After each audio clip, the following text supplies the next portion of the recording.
স্পার্টাকাসের আজকের live interview সেশনে সকলকে স্বাগত। আমার নাম সৌম্য সাহা ও আমি স্পার্টাকাসের প্রতিষ্ঠাতা এবং এই প্রোগ্রামের সংগঠক। আজকে আমরা আয়োজন করেছি ওয়েস্ট বেঙ্গল পলিটিক্স টুডে সিরিজটির 11 নম্বর পর্ব। এর আগের পর্বটিতে আমাদের সঙ্গে উপস্থিত ছিলেন ডক্টর নিবেদিতা সাহা। ডক্টর সাহার ইন্টারভিউটা আমরা আমাদের ইউটিউব চ্যানেলে অর্থাৎ স্পার্টাকাস ইউটিউব চ্যানেলে আপলোড করে দিয়েছি। যারা যারা সম্পূর্ণ ইন্টারভিউটি সেদিন দেখতে পারেননি তারা আমাদের ইউটিউব চ্যানেলে গিয়ে দেখতে পারেন এবং তার লিঙ্কটি আমরা আমাদের ফেসবুক পেজে আপলোড করেছি। আজকের পর্বে আমাদের সঙ্গে উপস্থিত রয়েছেন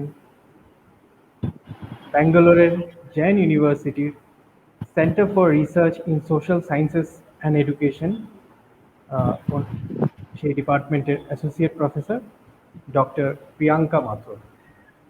ডক্টর মাথুর দিল্লির জওয়াহরলাল নেহেরু ইউনিভার্সিটি থেকে নিজে পিএইচডি করেছেন। ওনার থিসিস ছিল rights of development induced displaced persons in India. তাছাড়া উনি অক্সফোর্ড ইউনিভার্সিটির সেন্টার ফর রেফিউজি স্টাডিজ থেকে পোস্ট মাইগ্রেশনের ওপরও এমএসসি করেছেন। ডক্টর মাথুরের গবেষণার কয়েকটি গুরুত্বপূর্ণ বিষয় হল political theory, gender studies, public administration, refugee rights, governance এবং ইত্যাদি। এই বিষয়গুলির ওপরে ওনার দেশি এবং বিদেশি বহু জার্নালসে বিভিন্ন লেখা আছে।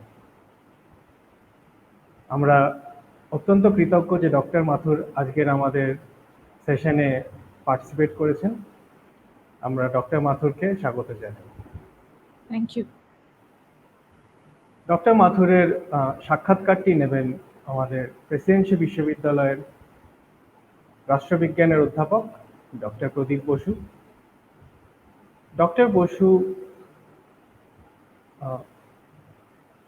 Centre for studies in social sciences Calcutta থেকে নিজের পিএইচডি করেছেন এবং উনি নকশালাইট মুভমেন্ট এবং পোস্ট কলোনিয়াল পলিটিক্সের ওপর বহু লেখার রচনা এবং সম্পাদনা করেছেন। তাছাড়া আমাদের সঙ্গে আছে স্পার্টাকাসের এডিটর অরিত্র রায় বর্মন ও আমাদের টেকনিক্যাল অ্যাসিস্ট্যান্সে হেল্প করছেন। সুতরাং আর কোনো কথা না বাড়িয়ে সরাসরি ডক্টর বসুর কাছে চলে যাব যাতে উনি নিজের প্রশ্নগুলি করে সাক্ষাৎকারটি শুরু করতে পারেন।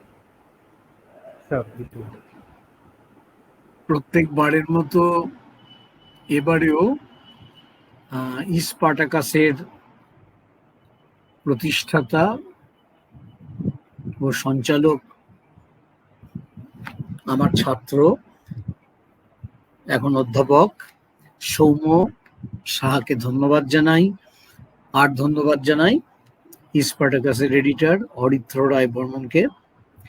আর ধন্যবাদ জানাই ডক্টর প্রিয়াঙ্কা মাথুরকে।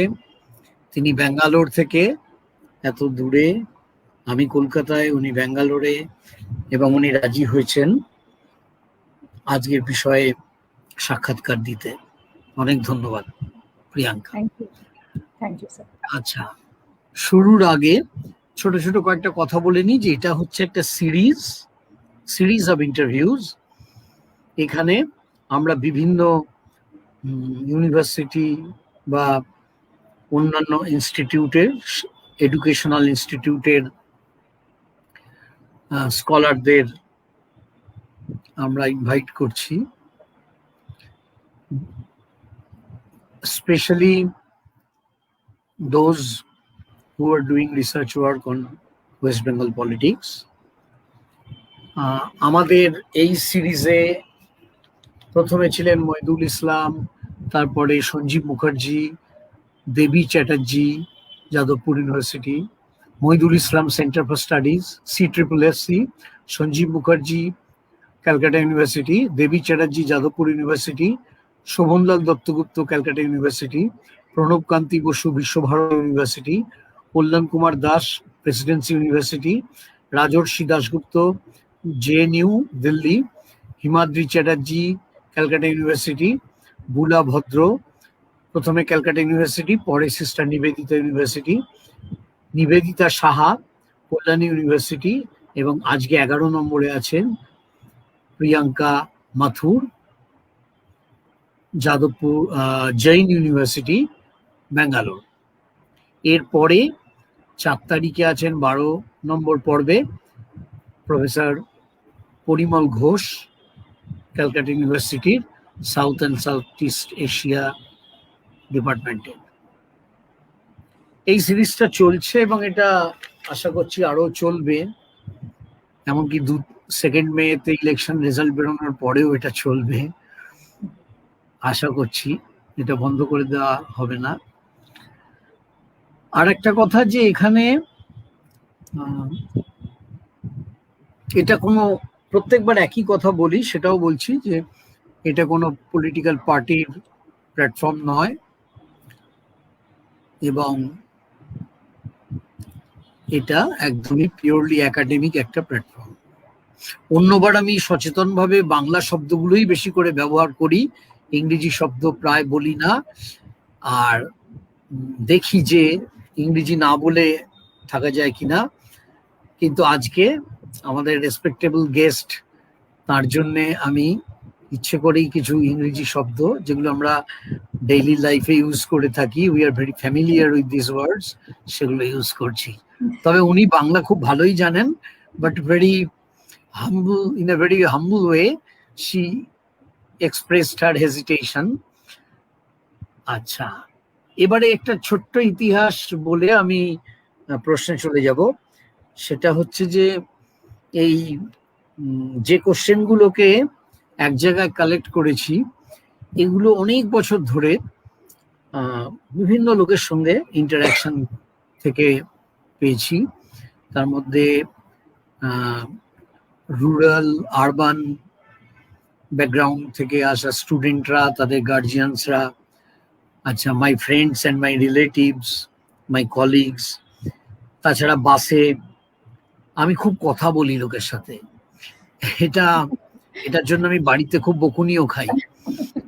আমি নাকি লোককে ভীষণ বিরক্ত করি, কিন্তু আমি ওই ক্যাবের ড্রাইভার বা বাসে, মেট্রোয়ে, মানে মানুষজন দেখলেই আমার ভীষণ মনের মধ্যে একটা উথাল পাথাল হয়, ইচ্ছে করে আলাপ করতে, কথা বলতে, তার ভ্যালুস গুলোকে তার জানতে, তিনি কিভাবে জীবনটাকে কাটাচ্ছেন এবং পলিটিক্যাল ইস্যুস এন্ড প্রবলেমস এগুলোকে কিভাবে দেখছেন তিনি।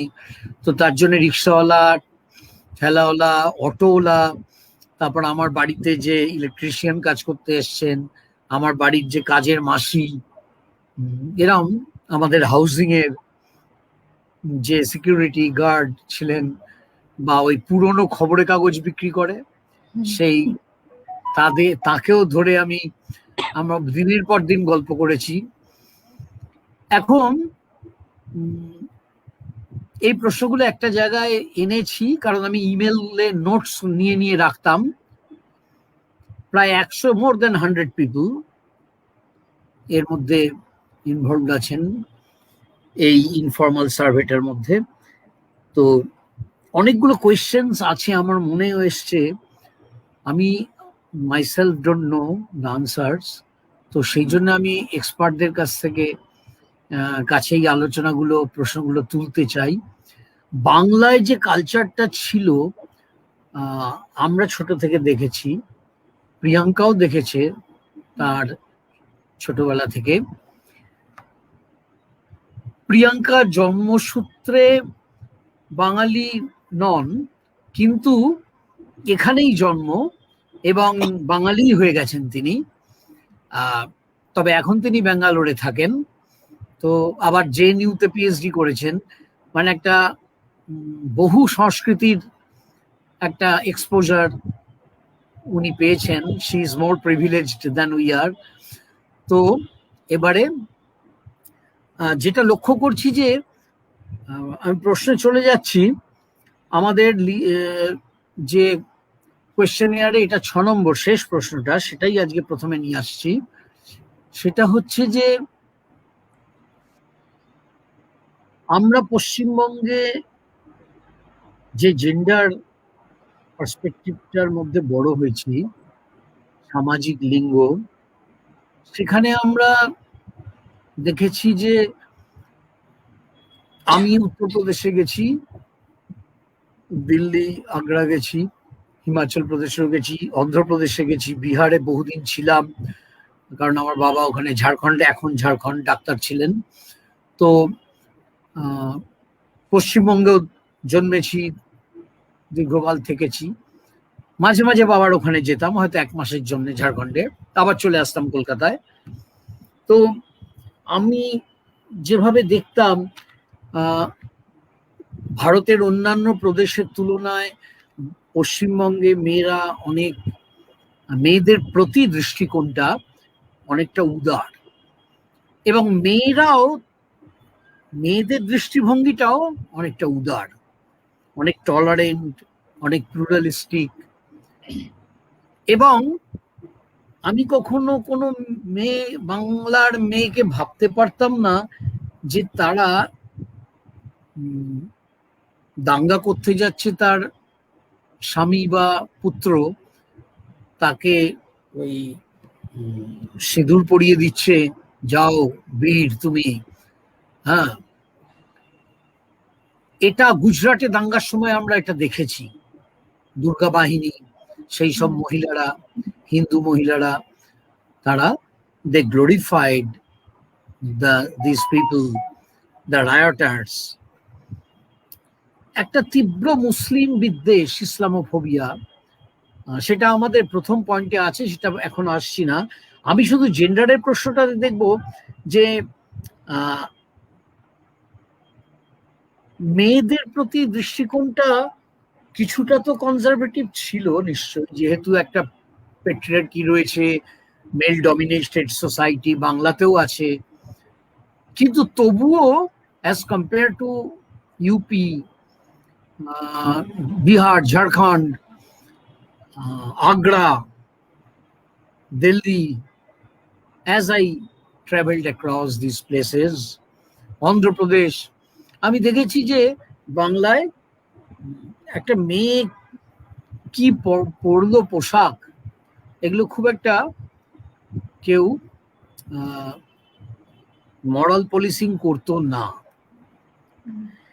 এইবারে দেখতে পাচ্ছি একটা পরিবর্তন। আমার বন্ধু, তার স্ত্রী উচ্চশিক্ষিতা, একটি স্কুলে পড়ান, তিনি মুসলিমদের ঘৃণা করেন। তিনি আমায় বলছেন যে এই মুসলমানগুলোকে বড্ড বার বেড়েছে, এদের মেরে তাড়াতে হবে। এবং এই মুসলিমদের গাদা গাদা বাচ্চা হয়, তো সেখানে বিজেপিকেই সমর্থন করা উচিত আমাদের হিন্দু হিসেবে। তখন আমি একদিন বললাম যে আচ্ছা, হিন্দুত্ববাদী বিজেপি যে বলে যে ফাটা জিন্স পরবে না, রিপড জিন্স পরবে না কোনো মেয়ে, তারপরে মিনি স্কার্ট পরবে না, তারপরে পার্কে বসবে না ছেলেদের সঙ্গে, ভ্যালেন্টাইন্স ডে করবে না, তারপরে তার চলা ফেরা সবকিছুর মধ্যেই হিন্দুয়ানিটা থাকবে, তার কোনো মুসলিম বয়ফ্রেন্ড থাকবে না, সে কোনো মুসলিম ছেলেকে বিয়ে করবে না, কারণ এটা লাভ জিহাদ।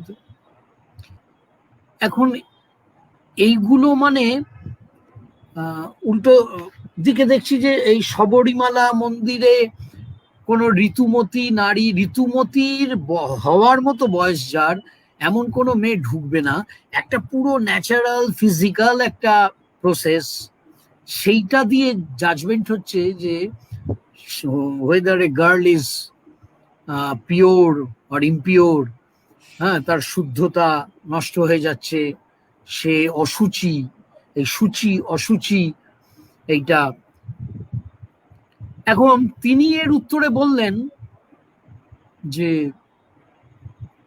আমরা তো হিন্দু, আমাদের মেয়েরা সত্যিই তো, কেন তারা ওয়েস্টার্ন কালচারকে ফলো করবে, ইমিটেট করবে, তারা কেন মুসলিম ছেলেদের, আর মুসলিম ছেলেরা খুব খারাপ হয়, এদের বিয়ে করবেই বা কেন, এরা তো ডিসিভ করে, বিয়ে করে মুসলিম করে নেয় মেয়েগুলোকে। এর সাথে আরেকটা দিকও আমার খুব জানতে ইচ্ছে করে যে যে থার্ড জেন্ডার বা ট্রান্সজেন্ডার, তাদের প্রতি আমরা ছোটবেলায় আমাদের কোনো অ্যাওয়ারনেস ছিল না, কিন্তু আমাদের বাড়িতে এটা জানতাম যে আমার মা, আমার দিদিমা সেই বহুদিন আগেকার খুব অল্প বয়সে দুটো বাচ্চা মেয়েকে নিয়ে উইডো হন। তো আমার দাদু ছিলেন ডাক্তার, দাদু হঠাৎ মারা যান পেশেন্টের ট্রিটমেন্ট করতে গিয়ে। তখন দিদিমা, she was very much inspired by Kadambini Ganguly, the first doctor, lady doctor, perhaps in Asia, one of the first, maybe. So she was very much inspired by the example of Kadambini Ganguly, and she herself studied medicine with Kadambini Ganguly medal. That medal I have seen from my childhood. ওইটা আমার দিদিমা। মা ছিলেন homeopathic doctor. তো আমি কখনো এদের দেখিনি যে এরা কোনো on the basis of religion কাউকে ট্রাস্ট করছে না। এরা খুব নিষ্ঠাবান হিন্দু মহিলা। আমার দিদিমা সব ঠাকুরেরই পুজো টুজো করতেন, মন্দিরে যেতেন, মা কালী, দুর্গা এসব করতেন। তো আমার স্ত্রী, তিনিও ভীষণ নিষ্ঠার সঙ্গে এই সব পুজো, উপোস, ফাস্টিং করেন, এক একদিন নিরামিষ খান, বৃহস্পতিবার লক্ষ্মী পুজো, শুক্রবার এক দেবীর পুজো, শনি পুজো, এসব লেগেই থাকে। কিন্তু she also goes to মসজিদ, মাজার and চার্চ। আমি যখন জিজ্ঞেস করি তখন ও বলে যে ভগবান তো একটাই, there are different ways। তো এখনকার মেয়েদের মধ্যে আমি আরেকজন মহিলার কথা বলছি, তিনি আমার প্রায় আত্মীয়া, তিনি থাকেন হায়দ্রাবাদের কাছেই, অন্ধ্রে নয়, ঠিক তেলেঙ্গানা এখন। তিনি লিখছেন যে এই মুসলিমদের আটকাতে গেলে আমাদের হিন্দু মহিলাদের একটু কনসাস হতে হবে, আমাদের আরো কনজারভেটিভ হতে হবে, আমাদের হিন্দু রিচুয়ালস গুলো মানতে হবে, আমাদের ড্রেস হ্যাবিটস গুলো চেঞ্জ করতে হবে। হ্যাঁ, এই যে ব্যাপারটা, এবং থার্ড জেন্ডারকে আমরা অ্যাওয়ার ছিলাম না কোনো, কিন্তু বাড়িতে হিজড়ে বলা হতো, ইউনাক্স। তো তাদের কখনো অসম্মান করতে দেখিনি। খুব কিউরিওসিটি নিয়ে লক্ষ্য করতাম যে এরা কারা, এরা কেন এরকম আলাদা রকমের। হ্যাঁ, কিন্তু আমি দেখলাম সেদিনকে একজন মন্ত্রী, কেন্দ্রীয় সেন্ট্রাল মিনিস্টার বলছেন যে এইসব হোমোসেক্সুয়ালিটি, লেসবিয়ানিজম, এইসব একদম অ্যালাউ করা হবে না, এগুলো হচ্ছে perversion, disease, they should be treated. আর নির্মলা সীতারামন বললেন, মাননীয় অর্থমন্ত্রী, তিনি বললেন যে আমাদের এই শবরীমালা মন্দিরে এটা আদালত ঠিক করছে না, ওখানে আমাদের মেনে চলা উচিত হিন্দু ঐতিহ্যগুলো, নইলে খুব খারাপ হবে। মানে মেয়েরা, মহিলারা, বাঙালি মহিলারাও আমি দেখছি একটা অনেকে, তারা নিজেদের ওপরে চাপিয়ে দিতে চাইছেন এই সমস্ত হিন্দুত্ববাদী রেস্ট্রিকশনস গুলো। তাই এটার ব্যাখ্যাটা একটু বুঝতে চাই, মেয়েরা এবং থার্ড জেন্ডার। আমি অনেকক্ষণ বলে ফেললাম, এবার আমি আর কথা বলছি না, এবার প্রিয়াঙ্কা তুমি বলো। সব থেকে আগে জানাই অনেক ধন্যবাদ, নমস্কার সবাইকে। Thank you professor Basu, thank you to Spartacus এই আমন্ত্রণের জন্যে। স্যার বললেন, আমিও আরেকবার বলছি, আমার বাংলাটা খুবই বাজে হয়ে গেছে, কেন কি 20 বছর অবধি আমি এখন কলকাতা ছেড়ে দিয়েছি, তাই জন্য একটুখানি মিক্সড ল্যাঙ্গুয়েজটা বোধহয় বেরোবে, so please forgive me for that. আমি ভেবেছিলাম একটা জিনিস নিয়ে শুরু করব। that the personal is political. Professor Basu is also a political scientist. Raju Bigyan, I'm a political scientist. And আমি ভাবছি কি আমি যে এখন দেশ পৃথিবীটা যে দেখছি আর আমার মেয়ে যেখানে বড় হচ্ছে, যেরকম দেশে বড় হচ্ছে, আমরা যদি পলিটিক্সটাকে আলাদা রাখি আর বলি ওটা আলাদা একটা ডোমেন আর পার্সোনালটা একটা আলাদা ডোমেন, ওটা কিন্তু খুবই অন্যায় হবে। আমাদের প্রত্যেকটা পার্সোনাল জিনিস কিন্তু আজকে পলিটিক্যাল হয়ে উঠেছে। আমি শুরু করব আমার ছোটবেলা থেকেই। ইনফ্যাক্ট স্যার, আপনি তো বললেন আমার বাবা আছেন, he is a Mathur. My grandfather and grandparents ওরা উত্তরপ্রদেশ থেকে কলকাতায় এসেছিলেন। আপনারা যদি ওই পুরনো বলরাজ সাহানি বইটা দেখেছেন, গরম হাওয়া যে ম্যানশনে শ্যুট হয়েছিল, ওটা আমার ঠাকুমা আমাকে বলতেন, আমি বিয়ে করে ওই ঘরে ঢুকেছিলাম। তারপরে ডিভিশন হয়ে গেল অ্যান্ড সবাই কলকাতা চলে এসেছে আর আমার বাবার জন্ম হয়েছে কলকাতায়। তো আমরা 3 generations we are MSc Mathurs Association of Calcutta. আমার মা হলেন, মানে মা অ্যাকচুয়ালি গুজরাটি, গোন্ডাল থেকে পারেক, কিন্তু ওনার দিক থেকেও family 3 generations they are now based in Calcutta. So my grandmother in fact, আমার ঠাকুমা ছিলেন গোখেল স্কুলের one of the first batches, Bangla মিডিয়ামে পড়েছেন। আপনি আমার বাড়িতে যদি আসবেন কেয়াতলায়, আমরা ওই 50 বছর থেকে ওই একই বাড়িতে আছি আর শুধু বাংলা সিরিয়াল চলছে, আমরা সবাই বাংলা কথা বলছি, বাংলা মুভির কথা বলছি। সো এটা হয়ে, this is the West Bengal and the Calcutta that I know. এই যে মাল্টিকালচারাল অ্যাপ্রোচটা যেটা আছে, সবাইকে একসাথে নিয়ে থাকাটা। আর এটা বিকজ আমি আর আমার বোনকে যে আমার বাবা কলকাতায় বড় করেছেন, we were brought up with this liberalism, কি আমরা সবাইকে একসাথেই দেখব। আপনি যে শুরু করলেন, এতে আমি 3টে জিনিস তুলে ওটা নিয়ে নিজের পার্সোনাল জার্নিটাও বলবো। আমরা মাথুর, তাই আপনি বুঝতে পারছেন ডেফিনেটলি আমাদের যে নর্থ ইন্ডিয়ান ফ্যামিলিরা যারা উত্তরপ্রদেশ, রাজস্থান, দিল্লিতে আছে, আমার ইমিডিয়েট ক্লোজ ফ্যামিলিতে আমরা বড়রা আছে যারা RSS। তা আমাদেরকে কিন্তু ছোটবেলা থেকে বলা হয়েছিল যে যা কিছুই করবে কিন্তু মা তোমরা মুসলমান সাথে বিয়ে করবে না। আর আমার মনে আছে কি আমরা জিজ্ঞেস করতাম কি কেন, কিন্তু আমাদের কখনো কোনো জবাব দেওয়া হতো না ওই জিনিসটা নিয়ে। ইট ওয়াজ জাস্ট কনসিডার্ড কে anybody you can marry but you must not ever marry a Muslim. আর আমি জানি আমার যে পিসমশাই যিনি RSS, ওনার মেয়ে কিন্তু ওই রিবেলে একের পর এক মুসলিম বয়ফ্রেন্ড করেছিল just to show to the family that it is something, এটা ভুল কিন্তু। Really? Yes. She is so brave. Yes, she did that. But then we grew up, আমরা বড় হয়েছি এটা শুনে and এটা রিবেল করে আর এটা অপোজ করতে। আরেকটা জিনিস আমরা শুনলাম, আমরা তো আমার জন্ম হয়েছে 1973, সো my classmates, আমরা মডার্ন হাই স্কুলে, I have a very close Muslim friends and they are my dear friends even now, like they are ancestral property people from Park Circus and all.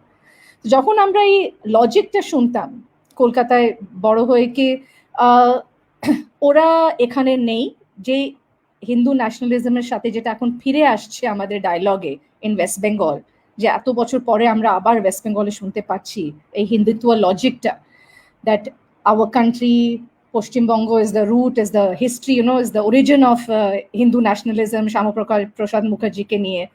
So all that logic that is being given by the BJP people in West Bengal right now. ওটা আমরাও কিন্তু ছোটবেলায় growing up in Kolkata আমরাও শুনেছি। কিন্তু আমরা মেয়েরা দাঁড়িয়ে আমাদের বড়দেরকে জিজ্ঞেস করতাম যে কোন লজিকে তোমরা আমাদেরকে বলতে পারছো কে আমি তো এখানে জন্মেছি, আমি একটা হিন্দু, আমার বন্ধুও 70s এখানে কলকাতায় জন্মেছে, ও একটা মুসলমান, আমরা কেন ওনাকে আর ওনাকে ফ্যামিলিকে বলবো কি এই দেশটা তোমার নয়? তা আমাকে আমাদের যে বড়রা ফ্রম দোজ পলিটিক্যাল পার্টিস আমাদেরকে জবাব দেওয়া হতো যে তোমরা তো পার্টিশনের ব্যথাটা পাওনি, তোমরা বুঝবে না। তা আমি এটা অ্যাজ আ পলিটিক্যাল সায়েন্টিস্ট এই ডিভাইডটা দেখেছি। This argument that is given to us, this Islamophobia comes from that root that the generations যারা পার্টিশনের পেনটা দেখেনি, তোমরা নিউ জেনারেশনসরা ওটা বুঝতে পারবে না। তা আমি কিন্তু একদিন ছোটবেলায় বসে আমার ওই পিসমশাইয়ের সাথে জিজ্ঞেস করলাম কি, না আপনি আমাকে বোঝান, আমি বুঝতে চাই কেন।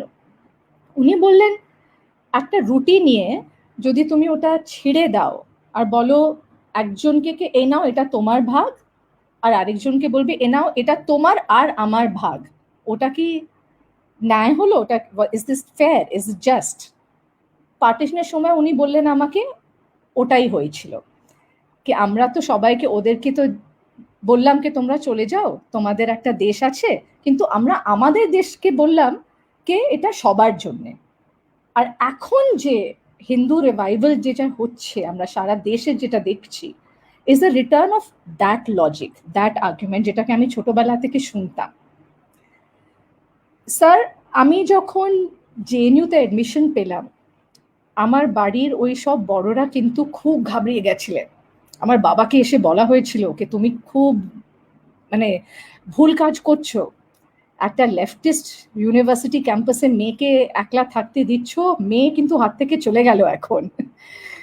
তখন কিন্তু ওই পিসমশাই দিল্লিতে এসে আমাকে জেএনইউ ক্যাম্পাস থেকে তুলে দিল্লিতে আরএসএস এর মিটিংসেও নিয়ে যেতেন। কিন্তু আমার মনে আছে কি ওখানে দাঁড়িয়ে আমি ওটা সহ্য করতে পারতাম না, কেন কি ওই লজিকটা, that regressive Hindu logic, and I will openly use those terms, being a Hindu myself, does not ota amaderke rights দেয় না. It is very close minded in feminist circles, যেটা আমরা বলি। Now the second point, sir, আমি হাসছিলাম যখন আপনি ওই যে রিপড জিন্সের কথাটা বললেন। ইনফ্যাক্ট আজকালের বাচ্চা তো আর ফেসবুকেও নেই, ফেসবুক তো বলে সবাই বুড়োদের জন্য।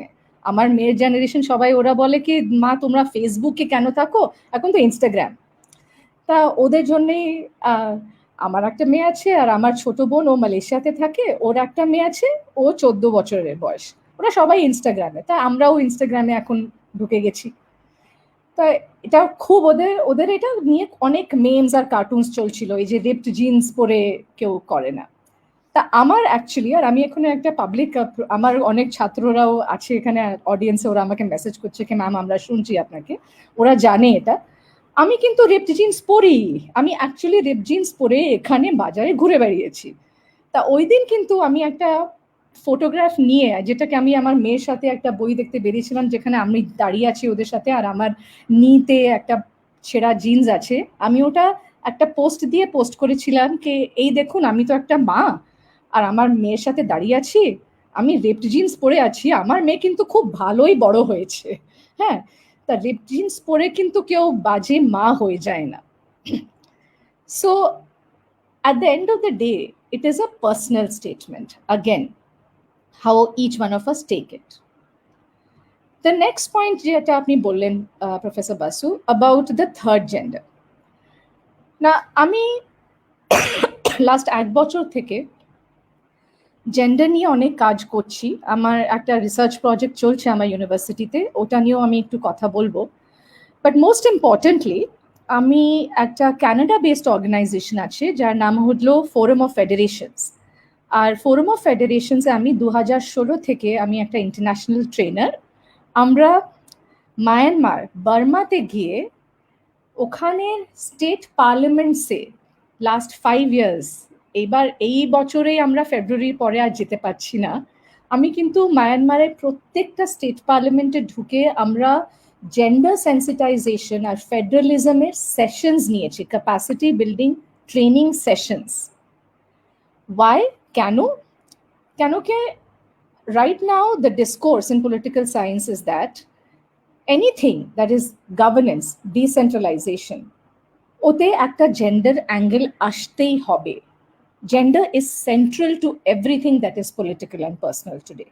It is not something which is your last question or the 6th question in the list. It is the parallel question to every question. Gender is something that comes with everything. In fact, Canada is a country যেটাকে নিজের feminist international assistance policy বার করেছে, কে আপনি যদি foreign add দিচ্ছেন ওটাতেও কিন্তু আপনারা যদি একটা জেন্ডার অ্যাঙ্গেল না নিতে পারবেন তাহলে ফরেন এড আপনারা পাবেন না। তাই আমি ওদের জেন্ডার অ্যাডভাইজার হয়ে আমি এই মডিউলসগুলো ফর্মুলেট করেছি। তো ওই ইন্টারন্যাশনাল ট্রেনিংটা আবার কর্ণাটকাতে, দেশেও আমি এখন ওই আমাদের যে ফ্যাকাল্টি ট্রেনিং প্রোগ্রামস হয়, আমরা জেন্ডার সেন্সিটাইজেশন ওয়ার্কশপস করি। আমি প্রত্যেক বছর ব্যাঙ্গালোর ইউনিভার্সিটির সব ফ্রেশলি রিক্রুটেড লেকচারার প্রফেসরদের আমরা জেন্ডার সেন্সিটাইজেশন সেশন নিই। 5 বছর আগে আমি কিন্তু এরকম শুরু করতাম না, কিন্তু এখন যখনই আমি একটা জেন্ডার সেন্সিটাইজেশন সেশন শুরু করি, আমার প্রথম স্লাইডে আমরা কিন্তু কথা বলি কে দ্য ওয়ার্ড জেন্ডার এখন শুধু বাইনারি থেকে বেরিয়ে এসেছে। আমরা যখন জেন্ডারের কথা বলবো এখন, আমরা পুরুষ আর মহিলা নিয়েই শুধু কিন্তু জেন্ডার আর নেই। Gender is beyond the binary. Gender today talks to us of all the other LGBTQI, everyone. Sir, I've been an academic now for more than 20 years and into full-time teaching last 10 years here in Bengaluru. আমি নিজে আমার ক্লাসরুমে last 5 years এই চেঞ্জটা দেখেছি। যারা openly our students are now coming forward expressing that they are of different sexualities, and we are able to have open conversations about it in the classroom. At least I can আমি proudly বলতে পারি কি আমার ক্লাসরুমে আমরা conversations গুলো করি আর আমি ওই অ্যাটমসফিয়ারটা ক্রিয়েট করি কি আমরা করতে পারি। সো যদি 2021-এ আমরা কোনো জেন্ডার ইস্যুতে নিয়ে যদি আমরা not just third gender, all alternative gender কথাটা যদি না ওঠাই, ওটা একটা অন্যায় হবে। কিন্তু তো আমরা এখন, because at the end of the day যে সময় আমাদের আর্টিকেল 377 ওয়াজ স্ট্রাক ডাউন, ওই দিন আমি আমার ক্লাসরুমে কিন্তু বলেছিলাম কি তোমরা হিস্ট্রি দেখছো, তোমরা বড় হয়ে বলবে যে তোমাদের সময়তে এটা ইন্ডিয়ান কনস্টিটিউশনে এই চেঞ্জটা এসেছে, এটা আগে ছিল না। So all these issues today make the personal the political. Now, ছোট একটা জিনিস যেটা নিয়ে আমি অ্যাকচুয়ালি শুরু করতে চাইছিলাম কথাটা, আমি কিন্তু যখন মডার্ন স্কুলে বড় হচ্ছিলাম স্যার, আর আমরা যখন উচ্চ মাধ্যমিক দিচ্ছিলাম, আমাদের শুধু একটাই এম ছিল, প্রেসিডেন্সি কলেজে অ্যাডমিশন পাওয়া। দ্যাট ওয়াজ দ্য পিনাকল, মানে that was the biggest aim. And আমার মনে আছে আমি অনেক পড়াশোনা করে আমি এত খুশি হয়েছিলাম, কেন কি আমি ওই বছরে আমি জেভিয়ার্সেও অ্যাডমিশন পেয়েছিলাম, যাদবপুরেও পেয়েছিলাম, আর প্রেসিডেন্সিতে হিস্ট্রি যা দিয়েছিলাম সব পেয়ে গেছিলাম। খুব খুশি হয়ে বাড়িতে গিয়েছিলাম কি বাবা প্রেসিডেন্সিতে অ্যাডমিশনটা হয়ে গেছে। কিন্তু 1992 middle class house hold in Calcutta, আমার বাবা আমাকে যেতে দেয়নি। দুটো আর্গুমেন্ট দেওয়া হয়েছিল আমাকে। একটা তো আপনি বিশ্বাস করবেন না, কিন্তু আমরা কিয়াতলায় থাকি, একলা মেয়ে, কিন্তু তোমরা কি করে যাবে, দুটো বাস রোজ চেঞ্জ করে এত দূরে আসা যাওয়া করতেই তো আধখানা দিন বেরিয়ে যাবে, যেতে হবে না। তারপরে কিন্তু আমার আত্মীয় স্বজন আছেন, প্রফেসর রবীন্দ্র প্রসাদ, উনি প্রফেসর ছিলেন প্রেসিডেন্সিতে, and he passed away in Calcutta 2 weeks ago. প্রবীণ মামাজি আমার বাড়ি এসে কিন্তু আমার বাবাকে বললেন কি মেয়ের যদি ক্যারিয়ার আর ফিউচার দেখতে চাও, ক্যালকাটা ইউনিভার্সিটিতে পড়তে দেবে না, ওর রেজাল্ট লেট হবে, মার্কশিট পাবে না। আর দ্যাট জেনারেশন, আমাদের জেনারেশনে আমাদের সবার মা বাবার ওই সময় ছিল কি বাইরে যাব আমরা, ওয়েস্ট বেঙ্গলে ফিউচার নেই। I have been a victim of that. তাই আমি খুব কেঁদেছিলাম, খুব রেগেছিলাম, আমাকে প্রেসিডেন্সিতে অ্যাডমিশন দেওয়া হলো না। লাস্টে গিয়ে যাদবপুরে নিলাম, কিন্তু আমি আমার সারা সময় আমার প্রেসিডেন্সিতে বন্ধুদের ক্যান্টিনেই কাটতাম। 3 বছর পরে কিন্তু যখন আমার ছোট বোন ইকোনমিক্স অনার্সে অ্যাডমিশনটা পেলো, ওই সময় কিন্তু মেট্রো এসে গেছিল, আর আমার বাবা আমার ছোট বোনকে অ্যাডমিশনটা নিতে দিলেন। এখন অবধিও আমার বাড়িতে সবাই জানে আমার কি রাগ আছে, যে আমার ছোট বোন প্রেসিডেন্সিতে পড়েছে, আমি পড়িনি। তাই জন্য স্যার 2 সপ্তাহ আগে যখন আমার ফোনে একটা আননোন নাম্বার আসছে আর বাজছে আর আমি তুলছিলাম না, কেন কি আমরা সবাই জানি আজকাল আননোন নাম্বার ফোন মানে একটা লোন চাই, কি আপনি ভ্যাকসিনেশন নিয়েছেন, আমি ওই নাম্বারটা তুলছিলাম না। বিকেলে আমার মেয়ের সাথে আমি বসে আছি, আবার ওই নাম্বারের ফোন আসছে। আমি very rudely, and I am sorry for that professor Basu, আমি অনেক রুডলি একটা মেসেজ করলাম, হু ইজ দিস। ইমিডিয়েটলি আবার কলটা আসলো আর আমি তুললাম, and very senior, very respectable, very elegant voice in Bengali told me, আমি প্রফেসর বাসু বলছি ফ্রম প্রেসিডেন্সি ইউনিভার্সিটি কলকাতা। আমি উঠে বসে yes sir, yes sir, yes sir বলে, আপনি কি, তখন আপনার সাথে প্রথম আমার কথা হলো। আপনি বুঝতে পারবেন না, from my personal journey, this is such a beautiful moment that I'm invited by you and by Presidency University to be speaking today. It is like a circle and a homecoming for me, and আমার বাড়িতে সবাই এটা নিয়েই কথা বলছে যে তুমি আজকে ওখানে কথা বলছো আজকে বিকেলে। So in this little anecdote, এই ছোট্ট জার্নিতে আপনি বুঝতে পারছেন কত কিছু আমরা পলিটিক্যালও বলে দিলাম, right? So that is how I wanted to start by saying today. Sir, anything next you would like to carry on? You wanted to present something Yes, of course. in connection with this gender topic? Yes, sir. Yes, sir. Okay. So, let me now therefore, এখন আমি কথা বলবো কি আমি যে কাজটা করছি, আমার যে রিসার্চ প্রজেক্টটা চলছে লাস্ট 1 বছর থেকে, আমি দেখছি right now about the she power in Indian politics. Particularly, where are the women at the higher level of decision making in India? We know, আমরা জানি 73rd, 74th Amendment Act থেকে, you know, at the lower levels of governance, there's a 33% reservation for women, and many states also have 50% reservation. কিন্তু আমরা জানি that the women's reservation billটা আমাদের এত বছর পার্লামেন্টে থেকে এখন কোল্ড স্টোরেজে থেকে এখন ল্যাপস করে গেছে। আমরা যখন উইমেন কোয়েশ্চেনটা বলি, জেন্ডার কোয়েশ্চেনটা বলি with related to politics, is it just women leaders? ওই একটা কি ফিয়ারি মহুয়া মিত্রর স্পিচ হলো যেটাকে পার্লামেন্টে আমরা সবাই তালি মারলাম, অনেকটা স্প্রেড হলো সোশ্যাল মিডিয়াতে, তারপরে কিন্তু আমরা কয়েকদিনের পরে ওগুলো ভুলে গেলাম। অর আমি যে কলকাতার বাইরে বসে দেখি, যখন কারোর সাথে আমরা কথা বলি ওয়েস্ট বেঙ্গল পলিটিক্স, বলে ও মমতা দিদি, রাইট? হ্যাঁ হ্যাঁ, she is a maverick, she is a little bit of a crazy person, উনি কি পলিটিক্স জানেন কি না জানেন, এরকম একটা attitude towards a lady politician. So ওটা নিয়ে আমি একটু I wanted to do research particularly with members of state legislative assemblies. So আমি কর্ণাটকাতে এখন ফিল্ড ওয়ার্ক করছি, particularly doing deep in-depth qualitative interviews with all the women legislative assembly members that are there in the Vidhan Sabha, asking them, ওদেরকে জিজ্ঞেস করছি যে আপনাদের এক্সপিরিয়েন্সটা কি, and with that trying to build up a bigger picture about gender equality in the Sanshad, in the Bharatiya Sanshad. তা আমরা যখন ভারতীয় গণতন্ত্র, ভারতীয় সাংসদের কথা বলি, at the end of the day the parliament is the theater of, you know, Indian democracy. কিন্তু আমাদের যে নির্বাচনীয় সীমাবদ্ধতা আছে of this electoral democracy, গণতন্ত্রের, এটা একটা বড় প্রশ্ন করা যেতে পারে কি কতদূর অবধি এই যে আমাদের সব প্রতিষ্ঠানগুলো আছে, যেমন আমাদের সাংসদ, জাতীয় সাংসদ, এরা কি সব নাগরিকদের বিভিন্নতাগুলো কিভাবে আমরা অ্যাকচুয়ালি এখানে দেখতে পারি, সব ডাইভার্সিটিটাকে আমরা অ্যাডেকুয়েটলি এখানে রিপ্রেজেন্ট করতে পারছি?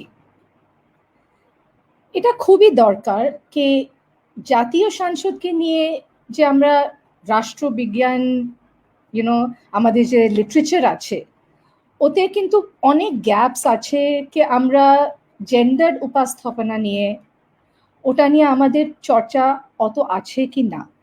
যদি আমরা দেখতে যাই, actually state parliaments এর উপরে এত রিসার্চ নেই, and particularly on the gender nature of the state parliaments.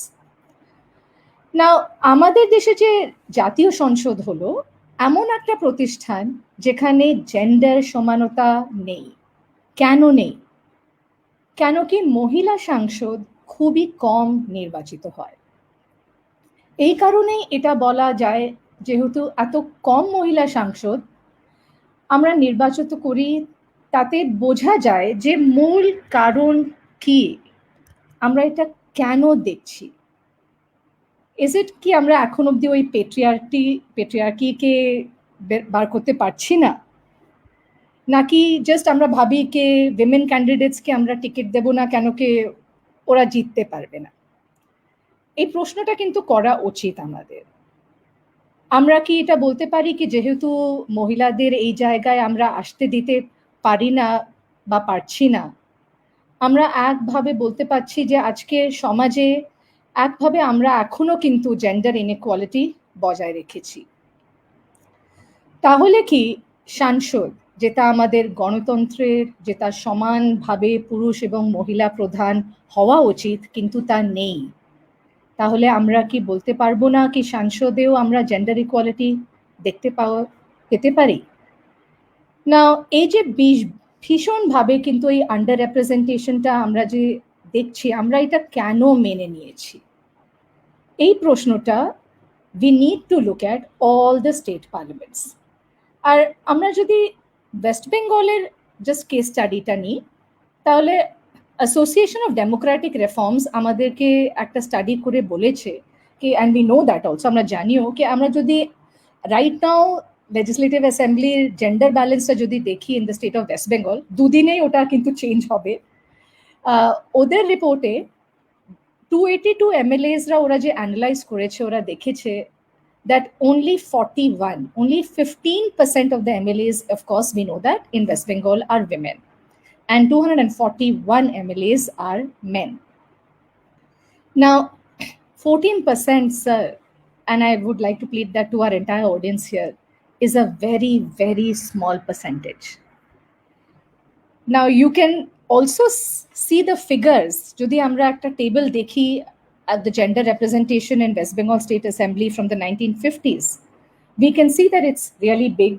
We've really come up there. But do you want to see that, or do you want to see the larger picture?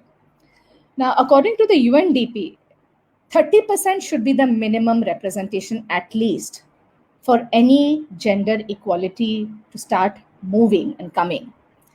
And আমি এটা প্রশ্ন করি আমার gender studies ক্লাসে কি যদি আমি তোমাদেরকে একটা প্রাইজ দেবো, তোমরা কি বলতে পারবে কি আজকের পৃথিবীতে কোন দেশে সব থেকে হাইয়েস্ট মহিলা নাম্বারসরা আছে? তা কিন্তু এটা কিন্তু গ্যাস করা খুবই মুশকিল। সবাই বলে ইউরোপের কোনো দেশ, আমেরিকা, all of this. কিন্তু অ্যাকচুয়ালি টুডে দ্য 2 countries যাদের পার্লামেন্টে সব থেকে বেশি women are Rwanda and Bolivia. Rwanda has 60% women in their parliament, and so does Bolivia have about 50%. None of the European and the North American countries actually have come up to that. Our own Lok Sabha right now is just at 11%, has just gone up to 14%. Why is that so? Now, if I can ask Shomo to just show up the first table here. Shomo, can you screen share and show that first table?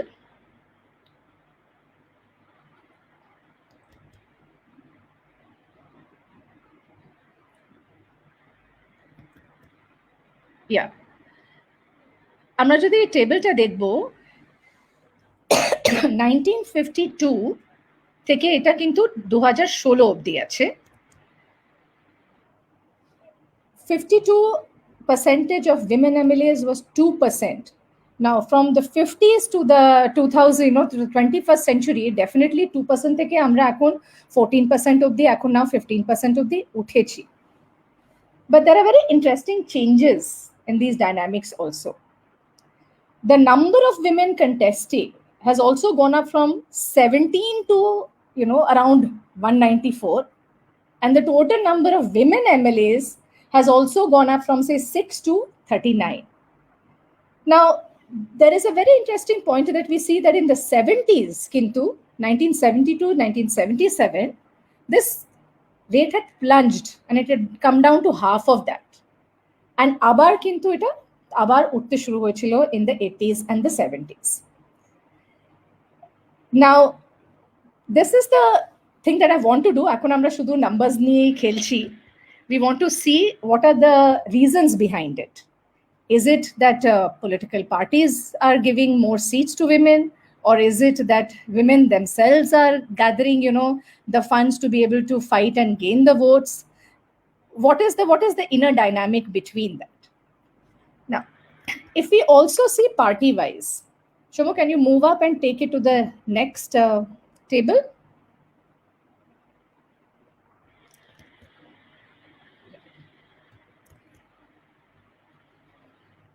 From the 1950s to 2016 in West Bengal, Indian National Congress has actually had very few women representatives. The left front had an amazing high peak in the year 2006, but then it obviously again fell in 2011 and in 2016. Now, All India Trinamool Congress on the other side, we see ke jokhon theke esheche say 2001, 2006 less, but it has suddenly come up. Okay, so this is a very interesting dynamic. Now, when we upload it with the 2021 elections also and 2019, we will have the BJP figures coming up, whether for good or for bad. That number will also play up here. You can close the screen share, Shomo. Thank you. Just wanted to show the numbers simply here. There is a very important dynamic at play here. What are the political parties doing for it? Is it just, can we put the blame on society? Can we put it on patriarchy? Can we put it that the women themselves, orao nije bhabche na ke amra ready achi, to fight the elections? Or is it just the political will? We know ke এই ইলেকশনে তৃণমূল কংগ্রেস আর মমতা ব্যানার্জি ওরা প্রচন্ডভাবে they have backed out the fact কি আমরা তৃণমূল কংগ্রেস আর মহিলা কংগ্রেসরা voter বেসটা বাড়িয়েছে. We will see in 2 days how much that impact comes into it. The point is that we have to acknowledge that the numbers that actually reach the highest level of decision making is abysmally low. And we need to আমাদের ওই প্রশ্নগুলো এখন করতেই হবে কি এটা কেন. আমার যে ফিল্ড ওয়ার্ক আছে, আমি যে এখন অবধি the reasons why যেটা পেয়েছি is of course the burden of the personal and the patriarchal and the social that the woman has to bear. Every women MLA that I've spoken to has told me about the battles of the double burden. Amader society right now in India, we have not been able to free the women of the domestic responsibilities so that they can take the responsibilities of the professional and the public arena. The second is, how are we preparing? Are they ready for it? Right? We say local governments are the laboratory of democracy. তাই আমরা বলি কে ওদেরকে আগে state লেভেলে গ্রাম পঞ্চায়েতে আমরা ঢুকিয়ে দিই, তারপরে লোকাল গভর্নমেন্টে একটু স্টেট লেভেলে ওরা থাকুক, তারপরে হাইয়েস্ট লেভেলে কিন্তু লোকসভাতে যাবে. But the fact is K we need training, we need more dissemination of information, we need আরো empowerment চাই আমাদের for the women to come up to this position. So I'll just leave it to here right now, Professor Basu.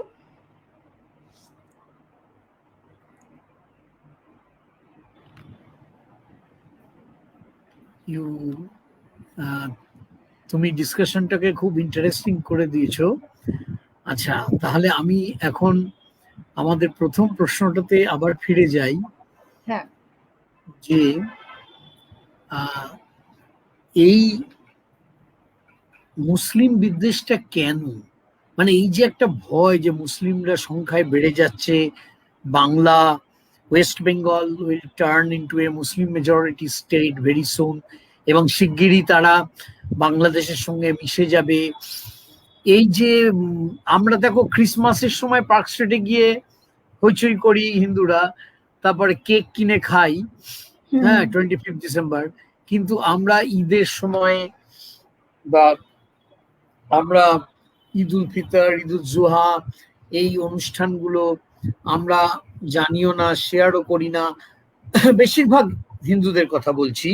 এবং এখন একদম প্রকাশ্যে এসে গেছে, it has become public thing যে এ মুসলমান, এই করে, এ নোংরা, এরা খুব ডগম্যাটিক। এখন এইটার সাথে আমি অ্যাসোসিয়েট করে একটা সেকেন্ড কোশ্চেনটাকেও নিয়ে আসছি, যে লোকে বলছে যে আমরা মুসলমানদের যদি পাকিস্তান থাকে তাহলে আমাদের হিন্দুদের একটা ইন্ডিয়া, হিন্দু রাষ্ট্র হবে না কেন? হ্যাঁ, এবং এখানে আমরা যদি হিন্দু রিচুয়ালস গুলো ফলো করি, আমরা কেন এত ইংরেজি বলবো, আমরা হিন্দি বলবো না? মানে হিন্দি, হিন্দু, হিন্দুস্তান, এই যে প্লুরাল ইন্ডিয়া, এই ব্যাপারটাকে তো এরা আরএসএস মানে না, ঠিক আছে, এতদিন ধরে দেখছি, কিন্তু এইটার মাস অ্যাপিলটা কোথায়? মানে সাধারণ মানুষ, সাধারণ এত লোক, তারা কেন, তারা কি কমন সেন্স এটা বুঝতে পারছে না যে এই দেশটার মধ্যে, এখানে কিছুদিন আগে প্রফেসর দেবী চ্যাটার্জি বলেছিলেন যে আমি যদি চাইও আমি এটা হিন্দু রাষ্ট্র করতে পারবো না, কারণ এটা প্র্যাকটিক্যালি ইম্পসিবল, কারণ এত রকমের প্লুরালিজম রয়েছে যে দেয়ার ইজ নো অপশন, এখানে কোনো চয়েস নেই।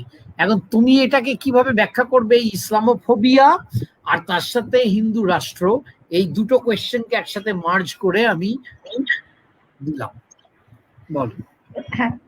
Thank you sir. I hope I can share Devi Chatterjee ma'am's like their onar the optimism ke the diversity pluralism ta amader deshe onek strong ache.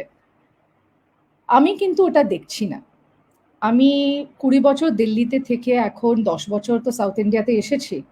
আমরা দিল্লিতে ওই হিন্দু শভিনিজমটা দেখলাম আর দেখতাম, আর আমরা ভাবতাম যে সাউথ ইন্ডিয়াতে একটু লিবারেল সোফিস্টিকেশন আছে, কিন্তু the divide is clearly on the grounds of religion,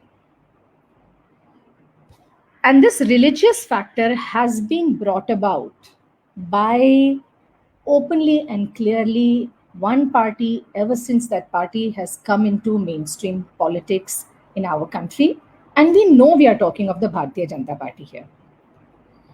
Now, আমাদের যে মমতা দিদি যখন এই ইলেকশনটা ফাইট করছেন to retain the 294 seat assembly for the third time, উনি কিন্তু খুবই একটা ফিয়ার্স চ্যালেঞ্জ ফেস করছেন by the Bharatiya Janata Party in Paschimbanga this time. কালকে রাত্রিবেলায় সব এক্সিট পোলসগুলো অ্যানাউন্স করা হয়েছে, আমিও বসবো একদম টিভির সামনে 2 দিন পরে। কিন্তু ওয়েস্ট বেঙ্গল, যেটাকে Congress party left front decades থেকে চালাচ্ছে, ওরা কিন্তু আমরা 2011-তে আমরা একটা ওয়াটারশেড মোমেন্ট দেখেছিলাম, যখন এই একটা লাল স্টেট, আমি এটা আমার অ্যানালিসিসে, যেটা আমার মেইন স্ট্রিম আর্টিকেল আমি লিখেছি about the changing colours of the landscape of West Bengal, আমরা দেখলাম এই লালটা কিরকম সবুজ হয়ে গেল, রাইট? টিএমসি তখন একটা 3 decade old কমিউনিস্ট রুলটাকে ওভারথ্রো করলো। নাও নেক্সট শকটা আসলো during the Lok Sabha elections of 2014, যখন বিজেপি প্রথম স্কোর কার্ডটা স্টেটে খুললো by winning its first solitary seat, and বিজেপির ভোট শেয়ারটা বাড়লো ফ্রম 6% 2009 থেকে টু 16.8%।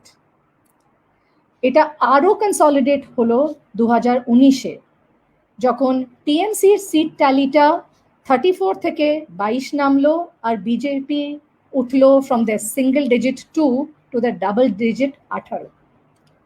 আমরা তখন দেখতে পারলাম যে এই লাল থেকে সবুজে কিন্তু ওই স্যাফরন কালারটা আমাদের স্টেটে কিন্তু ওই ইমপ্রিন্টটা আসতে শুরু হলো, যেখানে কি কংগ্রেস আর লেফট ট্র্যাডিশনালি এনিমিজ ছিল, আইরনিক্যালি এইবার কিন্তু ওরা আগেও ইলেকট্রাল ওয়ার অ্যারিনাতে ওরা বন্ধু হয়ে হাত ধরে দাঁড়িয়েছে শুধু টিএমসি আর বিজেপিকে কাউন্টার করার জন্য। And ironically, even more ironically, এই টিএমসি আর BJP, they have been coalition partners, even we know, at the center and the state. Now, একটা খুবই ভালো আমি বই পড়লাম রিসেন্টলি, আর ওতে কিন্তু এই পয়েন্টটা খুব ইন্টারেস্টিংলি এসেছিল, the saffron experiment in West Bengal. The political posturing of the BJP in all its election sloganeering has been कि Bengal এখন is the birthplace of Hindu nationalism, যেটাকে ন্যাশনালিস্টিক এজেন্ডা ছিল ফর দ্য হিন্দুত্ব প্রজেক্ট, ওটা কিন্তু এখন পশ্চিমবঙ্গে একদম নিয়ে এসে হয়েছে। ইনফ্যাক্ট 2013 থেকে West Bengal became the political laboratory of the saffron camp. কেন কি 2013 থেকে আমরা গ্রাসরুটসে দেখছি कि आरएसएस আর বিজেপি ইনক্রিজিংলি ভোকাল হয়ে যাচ্ছে মমতা ব্যানার্জির alleged appeasement of the Muslims।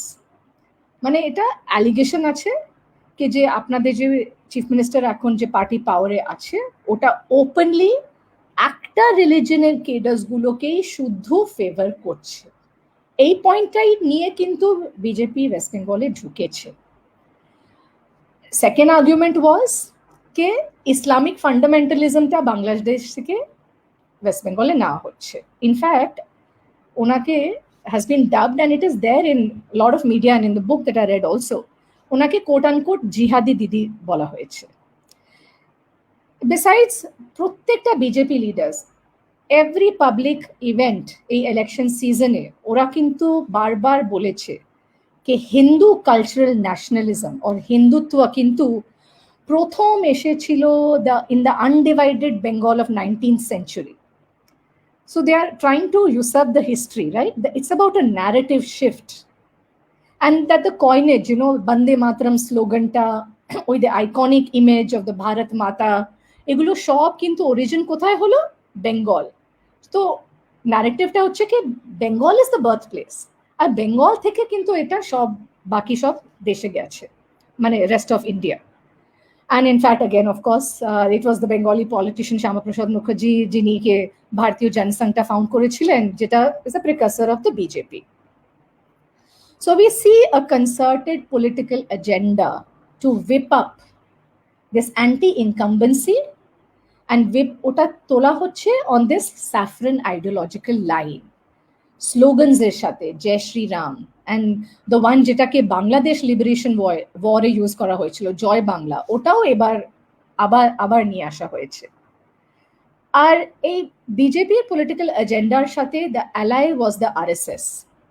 In fact আপনারা সবাই তো আমাদের থেকে অনেক বড়, আপনারা জানেন কে আরএসএস কে কিন্তু লেফট ফ্রন্ট রেজিমে তুলতে দেওয়া হয়নি। It was never allowed to rise, right? But now RSS organizational machinery was being used and has been used grassroots by the BJP for spreading the statewide agenda. ওদের এই হিন্দুত্ব ন্যাশনালিজমটা একদম একটা ধর্মযুদ্ধ হয়ে গেছে, দ্য ওয়ার অফ রাইটিয়াসনেস। ওরা নিজের সব শাখাসগুলো বাড়াচ্ছে, ব্রাঞ্চেস, উইকলি মিটিংস, ওদের যে মিলন হয়, ওদের যে ডেলি মান্থলি গ্যাদারিংস, মন্ডলিজ হয়, এগুলো সব অনেক বেড়েছে। আর এগুলো সব হচ্ছে to allegedly counter Mamta Didi's apparent increasing patronage to the Muslim madrasas. And they are alleging that এটা কিন্তু is countering the national security. In fact, grassroots RSS has even propagated the idea of Bengal as the homeland for the Bengali Hindu. And 20th June is the day in 1947 when the undivided Bengal Assembly had voted to divide Bengal on religious lines. We are seeing that being revoked. Ota abar, you know, ana hocche that this is going to become Paschim Bongo Divosh, right? West Bengal Day. So amra dekhchi politically, if you stand back and look at the picture, the artist and the canvas, the saffron brush strokes are spreading wide and deep. And painting over it in green, yes, TMC Mamta in rebuttal চেঁচিয়ে যাচ্ছেন কে এই saffron পার্টিটা ওরা বিদেশি, ওরা outsiders, দে আর ইনমিক্যাল two, ওরা clueless, বেঙ্গলটা কি হয় ওরা কিন্তু জানে না। হাউএভার চাহে লাল হোক কি সবুজ হোক কি স্যাফরন হোক, সব পার্টিজরা, all parties have used the same political tools. And what is that? ওটা কি? Number one, strengthening the grassroot cadre base. আমরা দেখেছিলাম যখন 2011-তে when we shifted from red to green, we saw the cadre base shift there also. But there has been a concerted, deep agenda of the Bharatiya Janata Party to convert local leaders to garner the votes and win elections. And here I must, bring in a small personal anecdote. Ami jokhon JNU camp, we know the JNU campus is the traditional bastion of the left. I lived in the campus as a hostelier from 1995 to 2000. Tapore my PhD was 2007 to 11. Ami tokhon day scholar chilam. The first and the only first election with the Akhil Bharatiya Vidyarthi Parishad won. The presidential candidate won. They won by 1 vote, sir. আমাদের JNU ক্যাম্পাসে আমরা সারা রাত vote counting করেছিলাম, but then we had to give it that yes, the ABVP candidate won that, and আমরা that day we sat and we realized what their tactic is, because they had gone home and brought every voter to the voting booth to cast that vote. This tactic of collecting the votes and bringing every vote is what is their organizational machinery. And of course, the classic case of, bringing someone from this party to the other. In fact, December 2020 te Congress leader Digvijay Singh, uni remark করেছিলেন ke যেরকম মান্ডিতে বাজারে animals are being sold, ওরকম কিন্তু horse trading পশ্চিমবঙ্গে হচ্ছে, MLAs are being sold like that. Now, অনেক বছর আগে কিন্তু TMCও এই গেমটা খেলেছিল, আর এই যে ডিপ স্যাটিসফ্যাকশনটা ছিল against the left rule, পুরনো লেফট কেডার্সদেরকেও টিএমসিরা নিজের দিকে তুলেছিল, আর বিজেপিও ওটা করছে। তা আমরা দেখছি যে ওয়াই রিলিজনটা এত বড় কেন হয়ে যাচ্ছে, কেন কি আজকে পার্টি আর আইডিওলজিক্যাল লয়্যালটির কোনো মানে থাকছে না। প্রত্যেকটা দিন আমরা এই ক্যাম্পেইনে দেখেছি কি কোনো টিএমসি কি কংগ্রেস কি লেফট পলিটিশিয়ান রিজাইন করে বিজেপিতে শিফট করছে, আর আমরা দেখেছি দ্য ক্লাসিক কেস কে এবার এই ইলেকশন তো Mamata Banerjee has fought her own protege Shubhendu Adhikari, who switched over from TMC to BJP. Now, kintu the very fact that when the BJP announced its list of electoral candidates, আমরা বুঝতে পারলাম যে এই যে নতুন saffronized leaders, they are pawns in this political game. সব যে protests হলো ওই সময়, we were able to see that. Now, at the end of the day, a root of it is to what extent is the average Bengali citizen looking at its leaders in power for? If at the end of the day you are dissatisfied with what you are getting, which was the deep satisfaction of the left rule in 2011, আমি যখন 2010 আর 11তে আমার PhD ফিল্ডওয়ার্কের জন্য নন্দীগ্রাম আর rural West বেঙ্গলে যেতাম আমার interviews করতে, আমি যখন কলকাতায় রোজ ফিরে আসতাম আমি বুঝতে পারতাম ওই তফাৎটা, কে ভিলেজ আর গ্রাসরুটে সবাই খুবই ডিসস্যাটিসফাইড, আর ওই গলার কণ্ঠটা কিন্তু বোধহয় the people living in Writers Building ওরা বুঝতে পারছে না। সেম জিনিসটা কিন্তু on religious lines, that dissatisfaction with price rise, with your education, with healthcare, corruption scandals, all of this is being used by parties jetake ajke are being run only on religious lines. That is the tragedy of our politics in our state today. I will rest my case there, sir.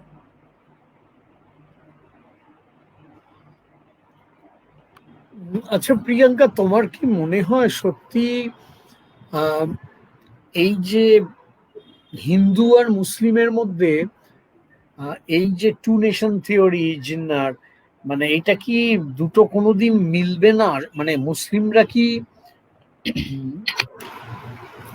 মানে একটা perception আছে হিন্দুদের মধ্যে, একটা threat perception যে আমরা persecuted, আমরা হিন্দু খতরায় মে হ্যায়, আমরা এই যে মুসলমানরা বেড়ে যাচ্ছে এরা দখল করে নেবে, এই ভয়টাকে তোমার কতটা ঠিক মনে হয়? তুমি তো অনেক স্টাডি করেছো, তোমার কি না, মনে হয়? absolutely right, sir. And it's a wonderful question, sir. এই ভয়টা কিন্তু is actually baseless. এটা আমি আমার undergraduate days থেকে to my postgraduate days in JNU to all my family gatherings, personal gatherings এ আমরা এই আর্গুমেন্টটা ফেস করেছি আর আর্গিউ করেছি। অ্যান্ড স্টাডিজ আমরা দেখতে পেরেছি কি there is not a concomitant empirical evidence that demographical evidence ke actually other than a case of say Assam যেখানে we know ke Bangladesh থেকে এসে একটা full demographic change হয়েছে, maybe the Assamese state study is a different study, but if you have to look at all India figures, this is just brainwashing of one particular party ideology whipping up religious passions. We do not have an empirical base to show that there is a demographic threat. So why are we buying into it? We are buying into it kanoke there is not such a robust alternative voice, sir, jetake ei untruth take amra চেঁচিয়ে চেঁচিয়ে বলবো যে আজকে আপনি আর আমি এই কথাটা বলছি, যারা আমাদের কথাটা শুনছে আমাদের ক্লাসরুমসে আর আমাদের এরকম কনভারসেশনসে যারা শুনছে, ওরা বোধহয় আমাদের কথাটা একটুখানি শুনে নিল, রাইট? কিন্তু ওরা যখন বাড়িতে গিয়ে বসে নিজের যদি ওরা খেতে না পাচ্ছে বাড়িতে, আর দে আর জব পাচ্ছে না, দে আর jobless, they are not getting food, they're not getting money, and at that point of time, if any power or any political force in any color, in any name or form comes and tells you that we will take care of you, and you know what, আজকে তোমাদেরকে যারা দেখছে ওরা কিন্তু করতে পারছে না, ওটা ওরা মেনে নেয়। আমি এটা ইয়াংস্টার্সের সাথে লাস্ট 5 years স্যার ব্যাঙ্গালোরে আমাদের ক্লাসরুমে আমি চেঞ্জটা দেখছি। আমরা যখন 2000 লাইক আমাদের যে ক্লাসরুমে আজকের যে 20 বছরের যে ছাত্রছাত্রীরা আছে, ওরা তো মানে শিখ রাইটসও দেখেনি আর ওরা গোধরা রাইটসও দেখেনি, রাইট? তা ওরা এই রিলিজিয়াস অ্যাঙ্গেলটা বুঝতে পারবে না কে কংগ্রেসও রিলিজিয়াস কার্ডটা প্লে করেছে, বিজেপিও রিলিজিয়াস কার্ডটা প্লে করেছে। ওরা যে এখন যে লিডার্সরা আছে ওরা যা কি বলছে ওরা ওটাই বিলিভ করে। তা আনলেস আমরা একটা রোবাস্ট অপোজিশন আর সামনে দাঁড় করে এটা এই যে মিথটা আছে এটাকে আমরা বাস্ট করি, sadly it will still capture the imagination of our youngsters as it is doing like wildfire, sir. It is and I'm not being a paranoid here at all.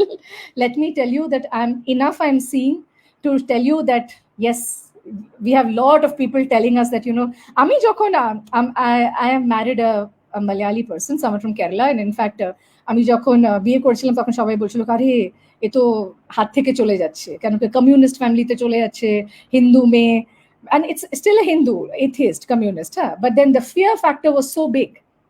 তা আমি আমার একটা কাকুকে একবার জিজ্ঞেস করেছিলাম, তখন আমার মেয়ে হয়নি, আমি জাস্ট বিয়ে করেছিলাম তখন, কে কেন এত তোমাদের অ্যান্টি মুসলিম ফোবিয়াটা? তা আমাকে কোয়াইটলি ড্রয়িং রুমে খাবার সময় বলছে, তুমি যদি এখন ওদেরকে বার না করো, তোমার মেয়ে যখন বড় হবে তা ওর বাড়ির চারোদিকে ওদেরই বাড়ি হবে। তা আমি কিন্তু in full honesty and humility and incredulous feeling জিজ্ঞেস করলো, তাহলে ওতে আপত্তিটা কি? যদি তা আমার তো কোনো আপত্তি হচ্ছে না, ওতে আপত্তিটা কি? তা there is again, as I say, the overlapping of the personal and the political, sir, right? It is about what you believe and what you do this. Again, this আমিও আপনার মতো না, আমিও অটোওয়ালাদের সাথে, আমাদের অফিসে পিয়ন ক্লার্ক সবার সাথে এই যে হিন্দু রাষ্ট্র এই আর্গুমেন্ট যেটা আছে কে প্রবলেম কে কর্ণাটকা, ওটা তো বিজেপি, তো আমাদেরকে আপনাদের কেন প্রবলেম? এতগুলো তো দেশ আছে যেখানে। ইয়েস স্যার, ইয়েস সমো বলো। সরি ফর ইন্টারাপ্টিং, আপনার ওই মুহূর্তে মানে আপনি যখন আপনার কাকার আর্গুমেন্টটা প্লেস করছিলেন তখন ভয়েসটা একটু প্রবলেম করলো। Okay, okay. Could you please repeat that point once? Yeah. Okay. Did you lose me? All right. Well, I was just saying, আমি ওটা বলছিলাম কে উনি তখন আমাকে বললেন কে আমরা যদি এখন মুসলমানদেরকে আমাদের বাড়ি থেকে আর আমাদের দেশ থেকে যদি না বার করি, তোমার যখন মেয়ে বড় হবে, ও যখন বাড়ি করবে, ওর বাড়ির 3 দিকে কিন্তু ওদের বাড়ি হবে, ওদের নামটাও না নিয়ে বলে ওদের বাড়ি হবে। আমি কিন্তু হেসেই তখন বললাম কি আমি তো ওটা যদিও হয়ও আমি তো ওদের কোনো আপত্তি দেখছি না, ওতে আপত্তিটা কি? কিন্তু দ্য পয়েন্ট ইজ কে ওটাও একটা ফিয়ার মঙ্গারিং। এটা আর আমি রিপিটেডলি বলছি, আমি এটা উইথ এম্পেরিক্যাল ফ্যাক্টস আমাদের স্টাডিজে ক্লাসরুমে ডিসকাশনসে রাখি। এই যে ডেমো এক্সপোনেনশনটা যে আছে, এই যে ফিয়ারটা যে আছে, ওটা কিন্তু is unfounded. And all of us, if we don't scream that out loud, it is going to, and it already is capturing the imagination of the people who are buying into that argument. Very sadly so, sir. The responsibility, I think so, lies with us.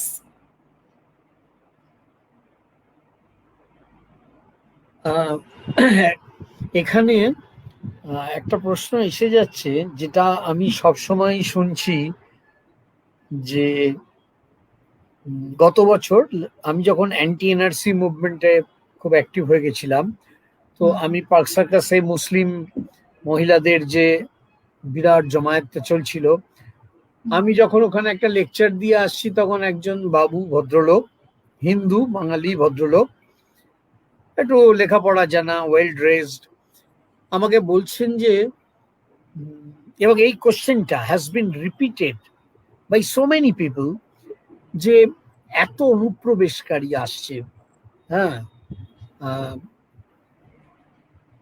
এরা বাবার কাকা, জ্যাঠা, মামা, পিসি, কারুর একটা বাড়ি চলে আসে বাংলাদেশ থেকে, তারপরে এরা মুসলিম কিন্তু হিন্দু নাম ইউজ করে, এবং আস্তে আস্তে এই অনুপ্রবেশ, বোথ হিন্দু অ্যান্ড মুসলিম, এই যে অনুপ্রবেশ করছে, এটা যে কোনো একটা দেশের পক্ষে এটা হচ্ছে খুব ক্ষতিকর। যে কোনো একটা সিভিলাইজড কান্ট্রি সে তো একটা এনআরসি করবে, এনপিআর করবে, সেন্সাস করবে, তাতে what is wrong about it, এতে অন্যায়টা কোথায়, এবং এটা করে সে ডিটেক্ট করবে, আইডেন্টিফাই করবে যে কারা নয়, কারা সিটিজেন নয় প্রপারলি। এবং তখন সিএএ এলো, আমরা জানি 2003-তে অটল বিহারী বাজপেয়ীর সময় সিএএ এলো, বলা হলো যে ইললিগাল ইমিগ্রান্ট মানে অবৈধ অনুপ্রবেশকারীরা, তারা যদি হিন্দু হয় তো না, তখন বলা হয়েছিল অবৈধ অনুপ্রবেশকারীদের চিহ্নিত করতে হবে আপ টু 1971। আর এখন 2019-এ 2019-এ বলা হচ্ছে সিএএ আর একটা এলো, এবং এখানে বলা হচ্ছে যে মুসলিম কান্ট্রি পাকিস্তান, আফগানিস্তান, বাংলাদেশ থেকে যদি কোনো হিন্দু আসে তাহলে সে শরণার্থী, তাকে নাগরিকত্ব দেওয়া হবে, কিন্তু মুসলিম হলে দেওয়া হবে না। এখন বলা হচ্ছে এতে অন্যায়টা কোথায়? মানে যদি মুসলিম কান্ট্রিতে হিন্দুরা সত্যি সত্যি নিপীড়িত হয়, if they are really oppressed, তাহলে ওদের তো আমাদের শেল্টার দিতেই হবে। আর অন্যদিকে মুসলিমরা যদি আসে, they are coming for some ulterior gain, তাদের কোনো অন্য কোনো অসৎ উদ্দেশ্য আছে, খারাপ উদ্দেশ্য আছে, নইলে তারা আসছে কেন? তারা তো আর they are not oppressed, persecuted on religious grounds. তো এই এনআরসি হবে না কেন? এই ওয়েস্ট বেঙ্গলে এটা নিয়ে প্রচুর আলোচনা হচ্ছে, এই ব্যাপারটাতে তোমার স্ট্যান্ডটা কি একটু বলো।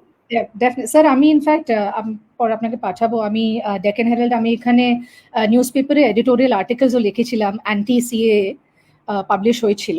কেন কি আমি শুরু করবো with a broader argument here. I am a forced migration studies scholar. আমার সেকেন্ড মাস্টার্স ছিল in refugee studies at Oxford. আমার এমফিল থিসিসটা জেএনইউতে ছিল on refugees and IDPs in India, normative framework under Professor Nija Jayal.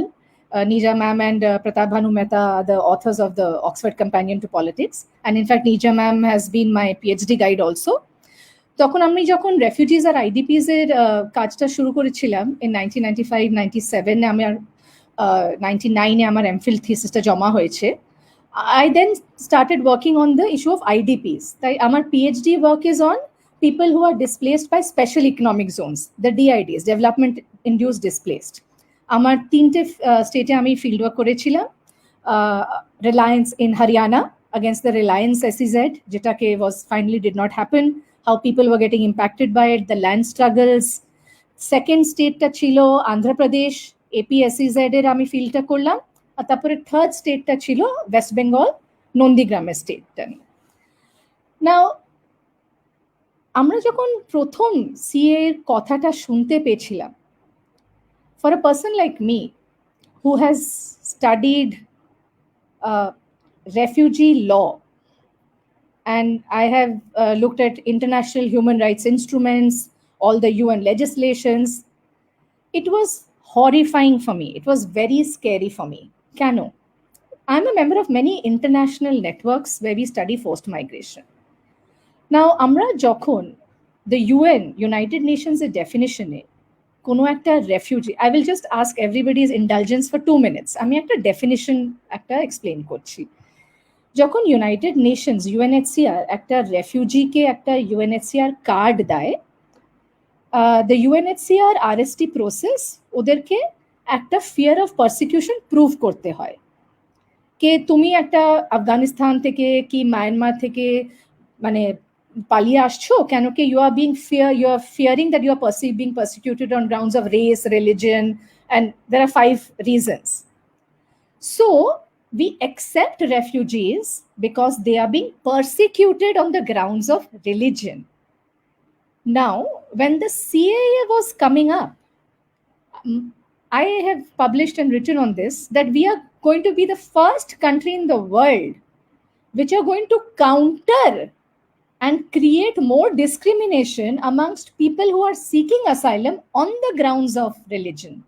Amra kintu we are doing a very, very criminal act of discriminating on religion on people who are coming and asking for asylum. No country in the world would be doing that. We have the infamous, like we are, it's really sad that our country was going just to pass. One second. This is very important what you said right now, and nobody has pointed out this so far. তুমি এটা একবার ভালো করে আরেকবার বাংলায় বলো। তুমি এক্ষুনি যেটা বললে তোমার যে আন্তর্জাতিক যে সমস্ত যোগাযোগ ইউএনসি, হ্যাঁ ইউএনএসসি, বাংলা একটু ভালো করে বুঝিয়ে বলো তো। চেষ্টা করছি স্যার। আমাদের যে ইউএন এর 1951 এর একটা কনভেনশন আছে, UN convention on the rights of refugees. তাই আমরা যখন সারা পৃথিবীতে যখন কোনো দেশ থেকে আরেক দেশ থেকে একটা দেশে রেফিউজিসরা শরণার্থীরা আসে আর আমরা ওদেরকে লিগালি একটা রেফিউজি স্ট্যাটাস, লিগাল একটা রেফিউজি রাইট দিই, ওটা according to the UN 1951 convention ওদের 5টা গ্রাউন্ডস হয় লিগাল লতে। ওটা ওরা দে হ্যাভ টু প্রুভ, ওদেরকে দেখাতে হয় কি আমরা এই পারসিকিউশনটা ফেস করেছিলাম। আমরা the fear of persecution and religion is one of the reasons. Religion কিন্তু ওর একটা রিজন হয়।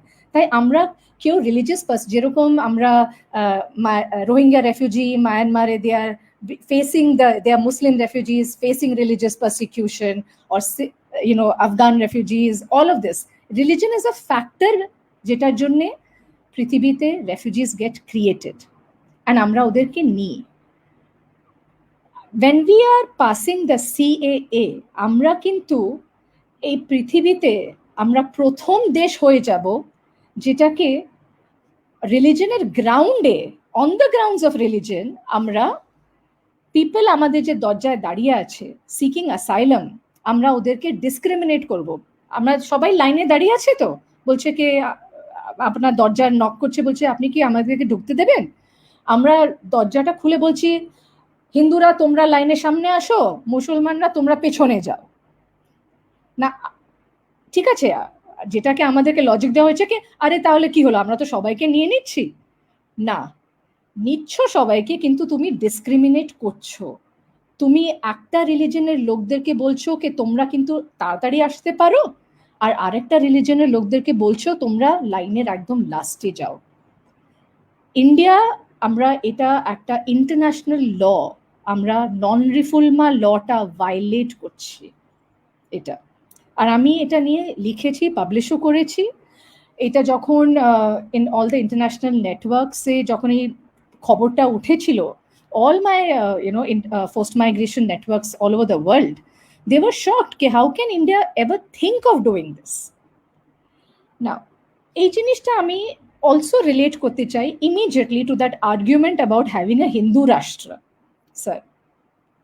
আমাকে যখন কেউ বলে কি, আর এক্স্যাক্টলি একটা অটোওয়ালার সাথেই আমার এই তর্কটা হয়েছিল, অ্যান্ড দ্যাট ডে আমি ওই আর্গুমেন্টটা পেলাম, যেটাকে আমি নেক্সট ডে সকালে আমার ক্লাসরুমে দিলাম। আমাকে উনি বললেন কি, দিদি আপনি তো এত মানে শিক্ষিত, আপনি ক্লাসরুমে পড়াচ্ছেন, আপনার কত ডিগ্রি আছে, আমি একটা অটো চালাই, আমি আপনাকে বলছি, যদি আমি বলছি কি আমি আজকে আমার হিন্দু রাষ্ট্র চাই, আপনার আপত্তি হবে কেন? কেন আপত্তি হবে? সারা পৃথিবীতে কোনো হিন্দু রাষ্ট্র নেই? তা আমি ওকে বললাম, দাদা ভাই আমি একটা Hindu, I am a god fearing religious Hindu, আমি রোজ সকালে আমার পুজো করি, আমি সব ফেস্টিভ্যালস মানাই, আমি লিবারেল পার্সন, আমি কলকাতায় জন্মেছি, as sir very rightly sad, আমরা ঈদও করি, আমরা ক্রিসমাসও করি, আমরা সব করি। নাও আমার যে ভারতবর্ষে যে আমরা সব ডাইভার্সিটি আছে, সব রিলিজনের সবাই যারা আছে, ওদেরকে থাকতে দিতে আমার দেশটা যে কম হিন্দু হয়ে যাচ্ছে ওটা তো আমি দেখতে পাচ্ছি না। আমি যেরকম আমার দেশটাকে হিন্দু দেখতে চাই, ওটা তো আছেই। ইজ দের আমার জন্য কি কোনো স্পেস কমে যাচ্ছে কি আমি একটা হিন্দু হয়ে দাঁড়াতে পারছি না? তা আমাকে এই একটা হিন্দু আলাদা দেশটা কেন চাই? এই যে আইডেন্টিটিটা, why do we need this otherness, this us and the them, is Edward Said's original idea of the other. This whole division is, sir, today about the us and the them. This creation of the citizens and the non-citizens that the CA and the NRC is doing is about this whole base of a identity politics টা নিয়ে। I think so আমাদের এই counter আর্গুমেন্টটা আরো বেশি একটু জোরে বলতে হবে কে what is the whole need at the end of the day। আমরা একটা সেকুলার নেশন হয়ে তো আমরা সব হিন্দুসরা সেফ আছি, আমরা কোথায় আছে কি আমরা হিন্দুসরা সেফ নেই? কেন কি নিউমেরিক্যালি এখন অব্দি Hindus are majoritarian, it is not the, and the numbers of the other minorities though is very less if you see the population dynamics. So where is the threat perception coming from? We need to continuously counter that, sir.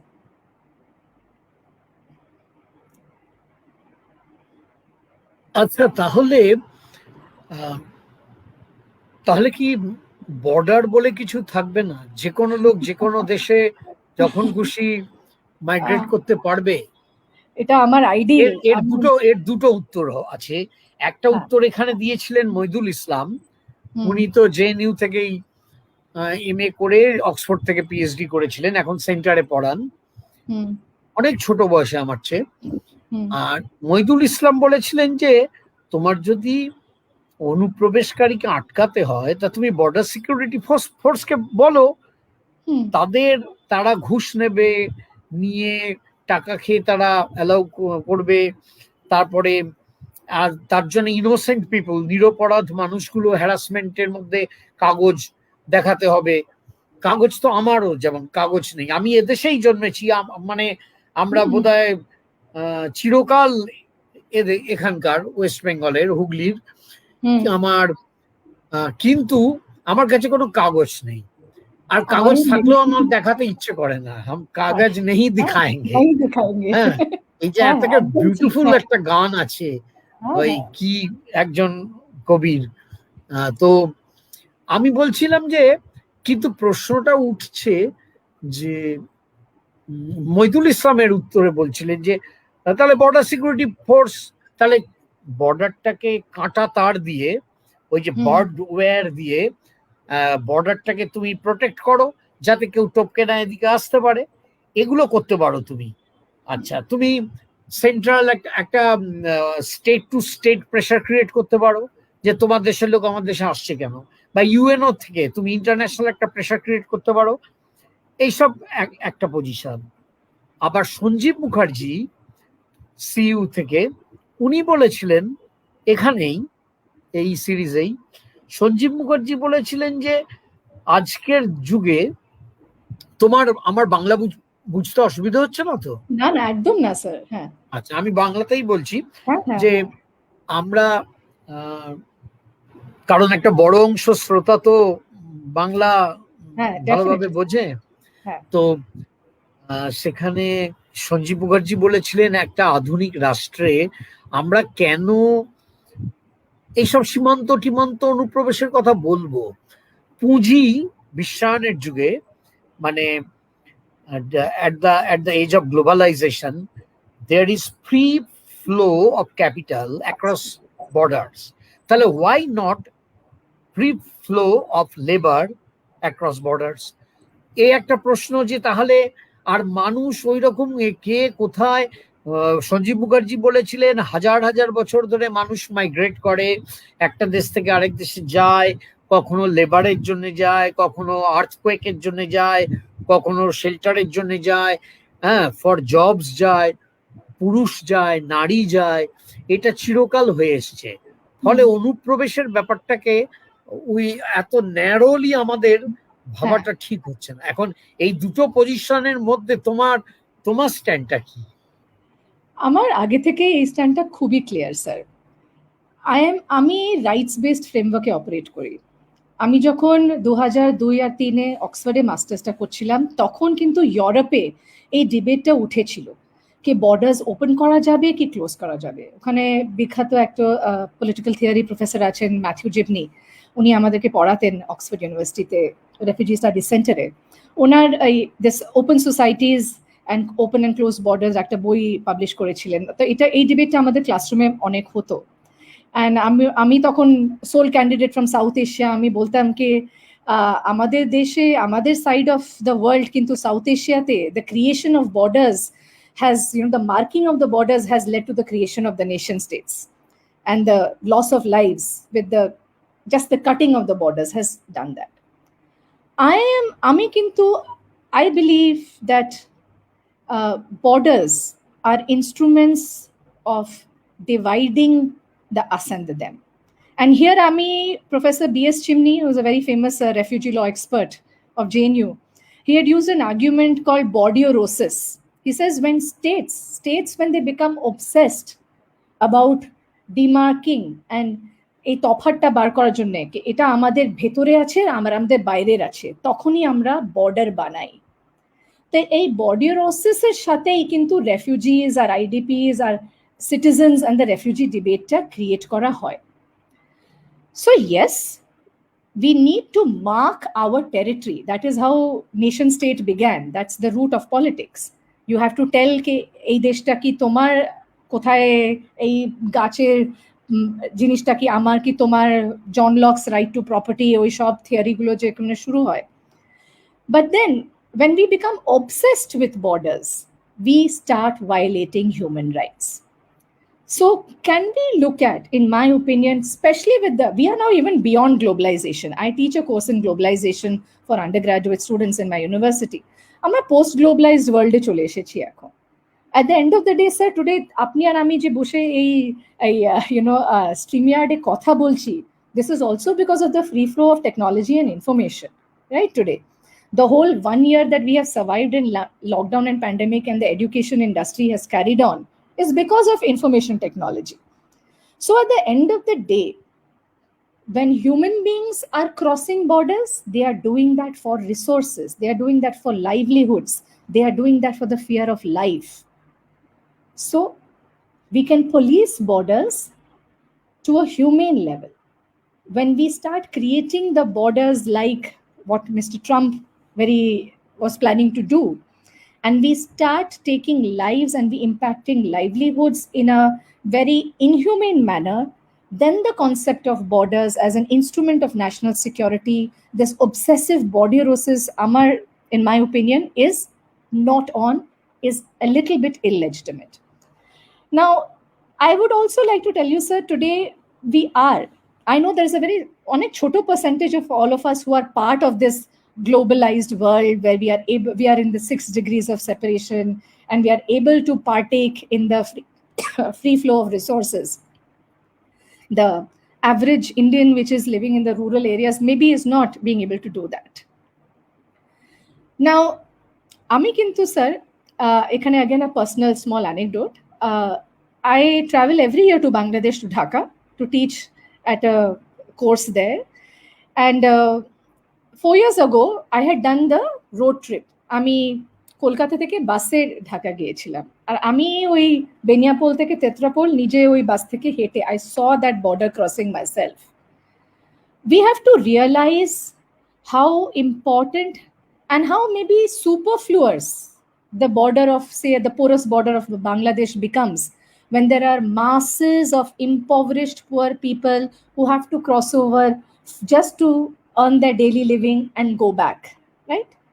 1 টাকা border গার্ডে দিয়ে আমি দাঁড়িয়ে দেখছি হাজার হাজার লোক চলে যাচ্ছে, আবার বিকেলে হাজার হাজার লোক চলে আসছে।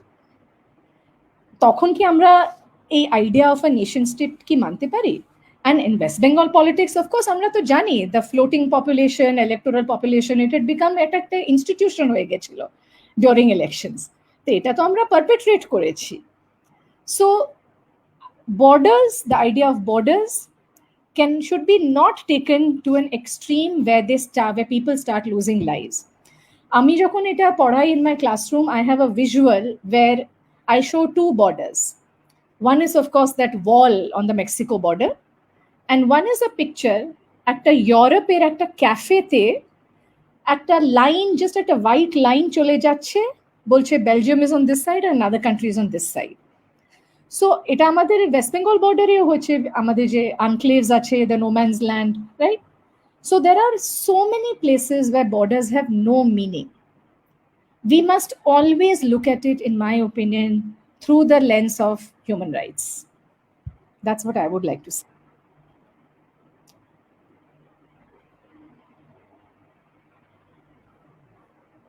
Brilliant. Your grasp over the questions is really brilliant. So, আচ্ছা, thank you, sir. Too আরো kind of অনেক you. প্রশ্ন আসছে, মনের মধ্যে অনেক কিছু জানতেও ইচ্ছে করছে। তোমার সাড়ে এতটা নটা বেজে গেল। জ্ঞান, your knowledge, I would have been happy if I could be your student. Sir, please, please, sir, Your you're class. embarrassing me, sir. It is such a pleasure to আপনার সাথে এটা কথা আচ্ছা, বলতে পারছি। তো তুমি এবারে আমি আসছি থার্ড কোশ্চেনটা, ডেভেলপমেন্টের কোশ্চেনে, যে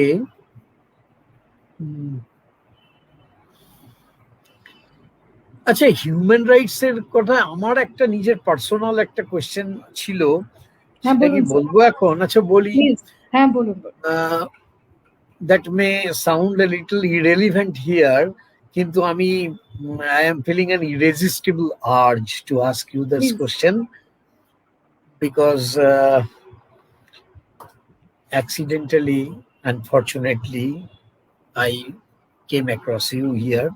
সেটা হচ্ছে যে, আচ্ছা, হিউম্যান রাইটস কি সব হিউম্যান বিইং এর জন্য থাকবে? মানে ধরো একজন মার্ডারার, একজন ক্রিমিনাল, বা একজন রেপিস্ট, খুব ভায়োলেন্ট টাইপ রেপিস্ট, এই হাথরাসে যেরকম করেছে, মেয়েটাকে পুড়িয়ে দিয়েছে, মেরে দিয়েছে, আত্মীয় কাকাকে মেরে দিয়েছে, বাবাকে মেরেছে, অথবা ধরো একজন মুসলিম জঙ্গি, মিলিট্যান্ট, যেটা প্রায় বলা হয় সবসময়, যে মাদ্রাসাস আর প্রডিউসিং, মাদ্রাসাগুলোতে তৈরি হচ্ছে সব মুসলিম জঙ্গিরা। হ্যাঁ, এই কথাটা বলা হয়, মুসলিমরাই জঙ্গি।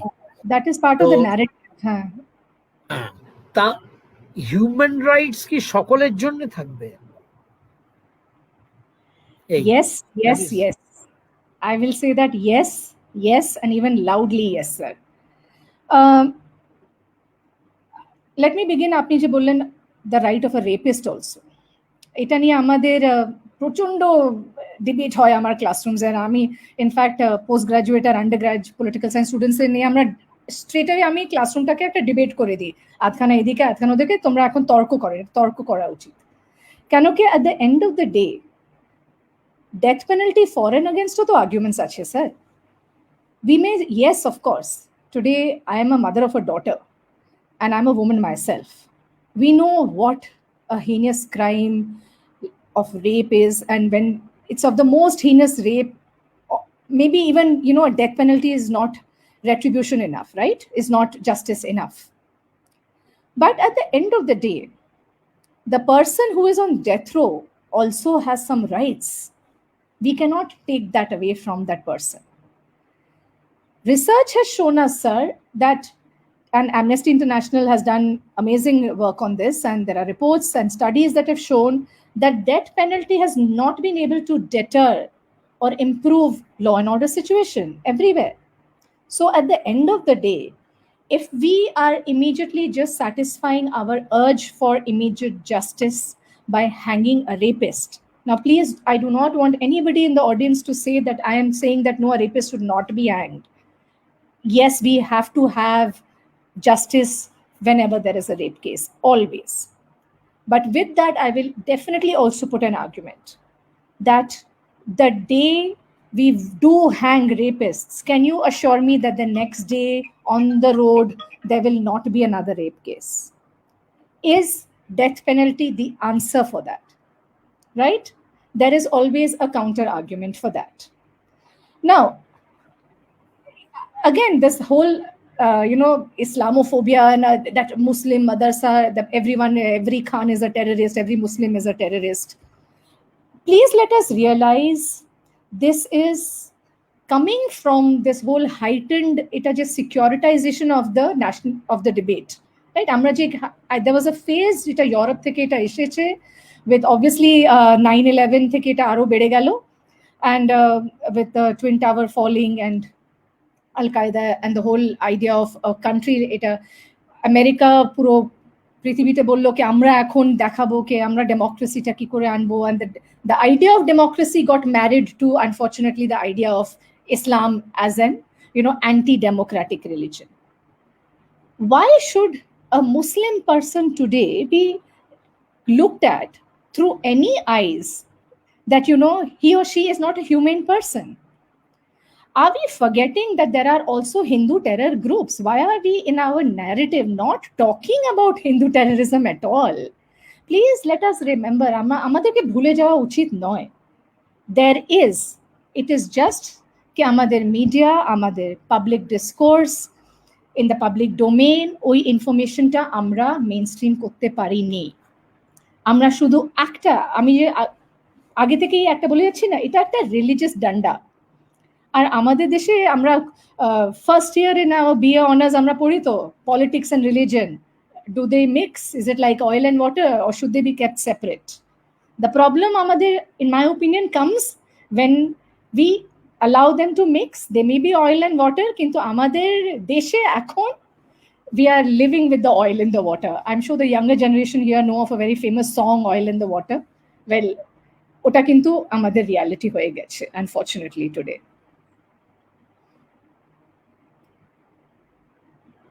আচ্ছা, এখন অনেকে পোস্ট স্ট্রাকচারালিস্ট, পোস্ট মডার্ন পার্সপেক্টিভের কথা বলেন. আমি এটা নিয়ে খুব চর্চা করি, তবে আমি I don't blindly subscribe to it, but there are some substance in this criticisms of modernity.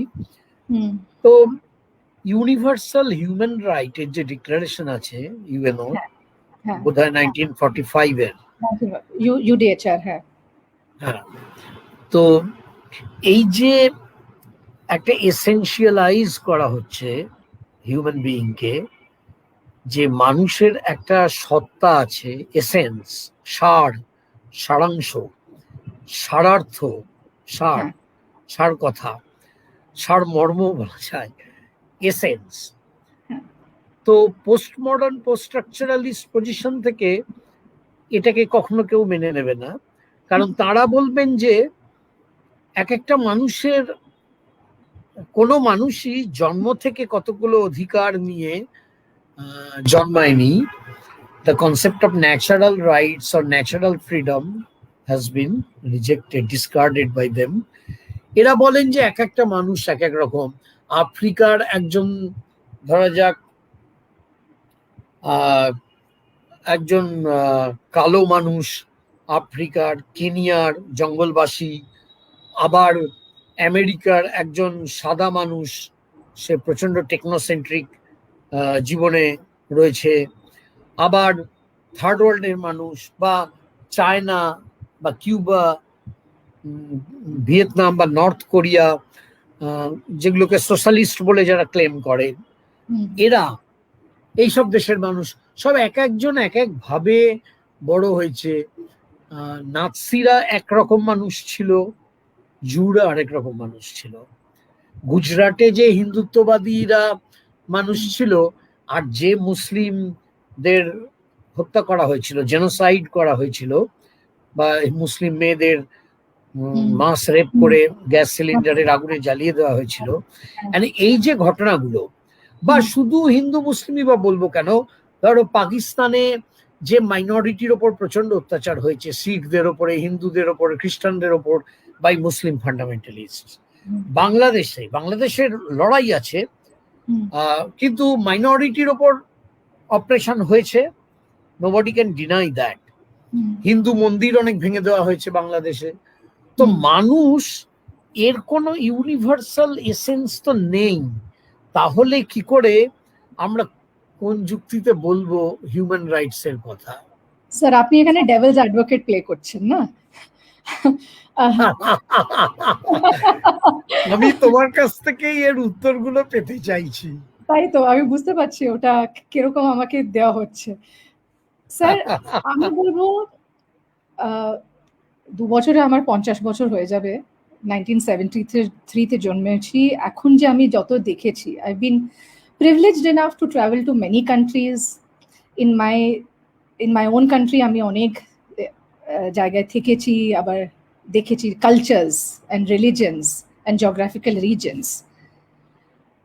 2021 and especially after COVID now, this pandemic from 2020, আমি একটা সিম্পল ক্লেম রাখতে চাই, and আমি চিচিয়ে এটা বলবো, it is high time all of us beyond our borders start accepting and only seeing the humaneness of the human race. Today, a small virus has wiped out all distinctions, right? And has brought us all down to our knees. Is there কোনো reason আছে কি on any religion, race, caste, geographical, historical reason for us to in any manner tell our children and the coming generations that we should separate and keep one away from the other? The more আমাদের যে আজকে পৃথিবীতে there are two crises. একটা হলো climate change এর crisis আর একটা হলো migration এর crisis. Climate change একটা ticking bomb ছিল for a decade, and it has burst on our face today. And এই migration crisis টা কিন্তু আমরা যারা migration experts, আমি expert use word করব না, আমরা যারা migration studies A we are professionals there, আমরা বলছি কি এটা কিন্তু bigger time bomb than climate change coming up, and it is going to show out the whole world will be dealing with only a migration crisis. So it is more imperative for us today to look at all legal frameworks, to look at laws, legislations, policies only through the lens of first, the dignity of the human being, the right of the human being to basic essentials. And those basic essentials of food, water, a head above, a roof above your head should be coming to you from the people who are in power, the political class, the ones who are the decision makers, irrespective of any other division. And I think so professors, academia, politicians, policymakers, any one of us who are in any sphere of decision making and influence, we need to preach this. And I definitely use every platform to say it. আচ্ছা, এর সাথেই connect করে এসে যাচ্ছে third কোশ্চেনটা, development. যে লোকের একটা বিরাট ভাবে ধারণা রয়েছে মানুষের, যে পশ্চিমবঙ্গে যদি বিজেপি সরকার আসে তাহলে ডাবল ইঞ্জিন হবে, এই যুক্তিটা দেখানো হচ্ছে। এখানে শিল্প গড়ে উঠবে, বেকার সমস্যার সমাধান হবে, হ্যাঁ, শিল্পায়ন হবে। তা এই যে যুক্তিগুলো, যে শিক্ষা, স্বাস্থ্য, বাসস্থান, শেল্টার, পোশাক পরিচ্ছদ, ডিউরিং উইন্টার, শীতকালে গরম বস্ত্র, এই সব দিক থেকেই, চাইল্ড হেলথ, তো ওল্ড পিপলের যে কেয়ার, সব দিক থেকেই বিরাটভাবে লাভ হবে যদি আজকে ডবল ইঞ্জিন আসে। ডেভেলপমেন্টটা সত্যি সত্যি বাস্তবে রূপায়িত হবে পশ্চিম বাংলায়। তো এটা অনেকে বিশ্বাসও করছেন, গুজরাটের মডেলটা। এটার ব্যাপারে তোমার বক্তব্য কি? এটা সিম্পলি একটা dual faced, double aged sword, একটা প্রপাগ্যান্ডা মেশিন। আমি তো যখন জেএনইউতে ছিলাম তখনই 10 বছর 15-20 বছর আগেই কিন্তু আমরা গুজরাট মডেলটা ফেল, ওটা আমরা শুনে নিয়েছিলাম আর পড়েও নিয়েছিলাম। তা ইটস ভেরি ভেরি স্যাড কে আমরা এখন অবধি কিন্তু যদি গুজরাট মডেলের মানে ওই পজিটিভিটিটা, ওই আনট্রুথটা আমরা যদি বিশ্বাস করি, তাহলে উই আর দ্য ফুলস। আমাদেরকে ভাবতে হবে, একটা ভেরি স্ক্রুটিনাইজিং লেন্স থেকে দেখতে হবে কি যখন পলিটিক্যাল পার্টিজরা ইলেকটোরাল অ্যারিনাতে নামে, তখন যে ওরা প্রমিসেস করে, ওতে কত তথ্য যেটা অ্যাকচুয়ালি থাকে আর থাকে না। At the national level, sir, the last two regimes of the BJP and the NDA government, there is enough evidence to show that schemes which they have said are working wonderfully have not delivered, right? Welfare schemes by the BJP party have not really delivered. Now, it is up to the basic sense and the rationality of the voter at the end of the day कि তুমি কি ওই প্রমিসটাকে নিয়ে ওই পার্টিটাকে, ওই MLA কে, ওই পলিটিশিয়ানটাকে কি accountable রাখবে কি রাখবে না। আমি একটু ওই লাস্টেই আমি একটু আমার ওই যে ফেসবুকে আমার পুরনো ছবি ছিল আমার নন্দীগ্রামের ফিল্ড ওয়ার্কের সময়, একটু দেখাতে চাইছিলাম। কেন কি আমি আইরনিক্যালি আজকে 2021-এ বসে 10 বছর আগের আমার ফিল্ড ওয়ার্কটা মনে করছি कि ওই সময় এই প্রশ্নটাই ছিল। The dissatisfaction against the left rule in the grassroots was কে আমরা তো কোনো ডেভেলপমেন্ট দেখতে পেলাম না। যখন আমি একটা নৌকো পার করে যেতাম, ওই নৌকোতে আমি 1.5 টাকা 1 টাকা 50 পয়সা দিচ্ছি ওই মানুষকে, কে কেন কে ও আমাকে এই পার থেকে ওপার নিয়ে যাচ্ছে। আর আমি বাড়ি এসে ভাবতাম কি শুধু 1 টাকা 50 পয়সাতে ওতে কি হয়, ও কি করতে পারবে। তা আমাদের পলিটিক্যাল পার্টিজ আর পলিটিশিয়ানস কি এটা দেখতে পারে না কি at the bottom of the ladder there is poverty, the fruits of development have not come down. It was this development question only যেটাকে নন্দীগ্রামটাকে কিন্তু চেঞ্জ করেছিল। আমি যখন নন্দীগ্রামের লোকদের থেকে প্রশ্ন করতাম, there was a beautiful narrative যেটাকে উঠে এসেছিল। ওরা আমাকে বলছিল, দিদি আমরা তো এত বছর লেফটকেই ভোট করেছি, আমাদেরকে যদি জিজ্ঞেস করে এখানে সেলিং গ্রুপের মানে আমরা যদি এসইজেডটা আনতো, আমরা কি দিতাম না আমাদের জমিগুলো?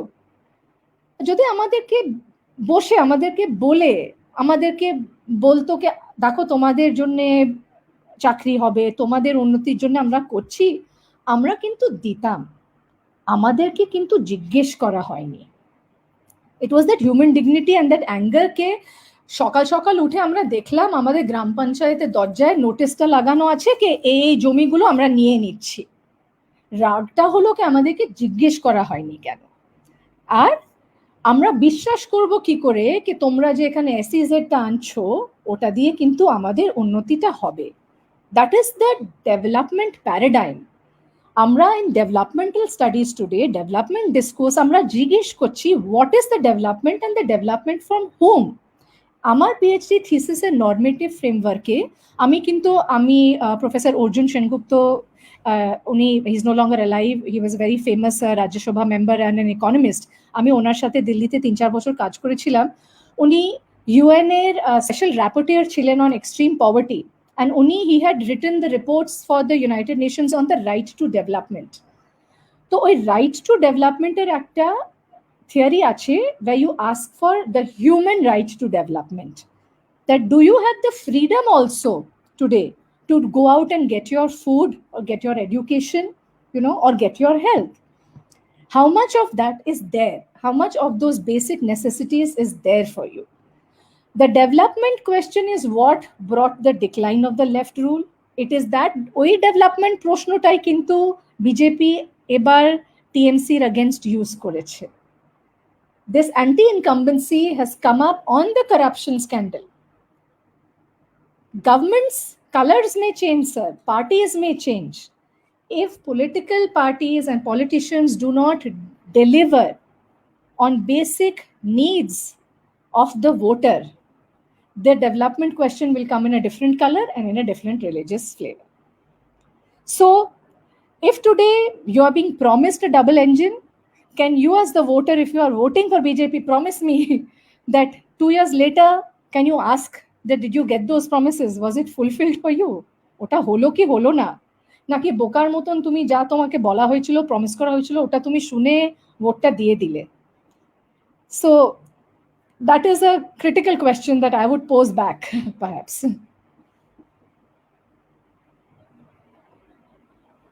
এর থেকেই চলে এলো আমাদের লাস্ট কোয়েশ্চেনটা, সেটা হচ্ছে একদম ডাইরেক্ট পলিটিক্যাল কোয়েশ্চেন। তবে অনেকটা তুমি ইতিমধ্যেই বলেছো, আলোচনা করেছো, কিন্তু এই জায়গাটা নিয়ে আমি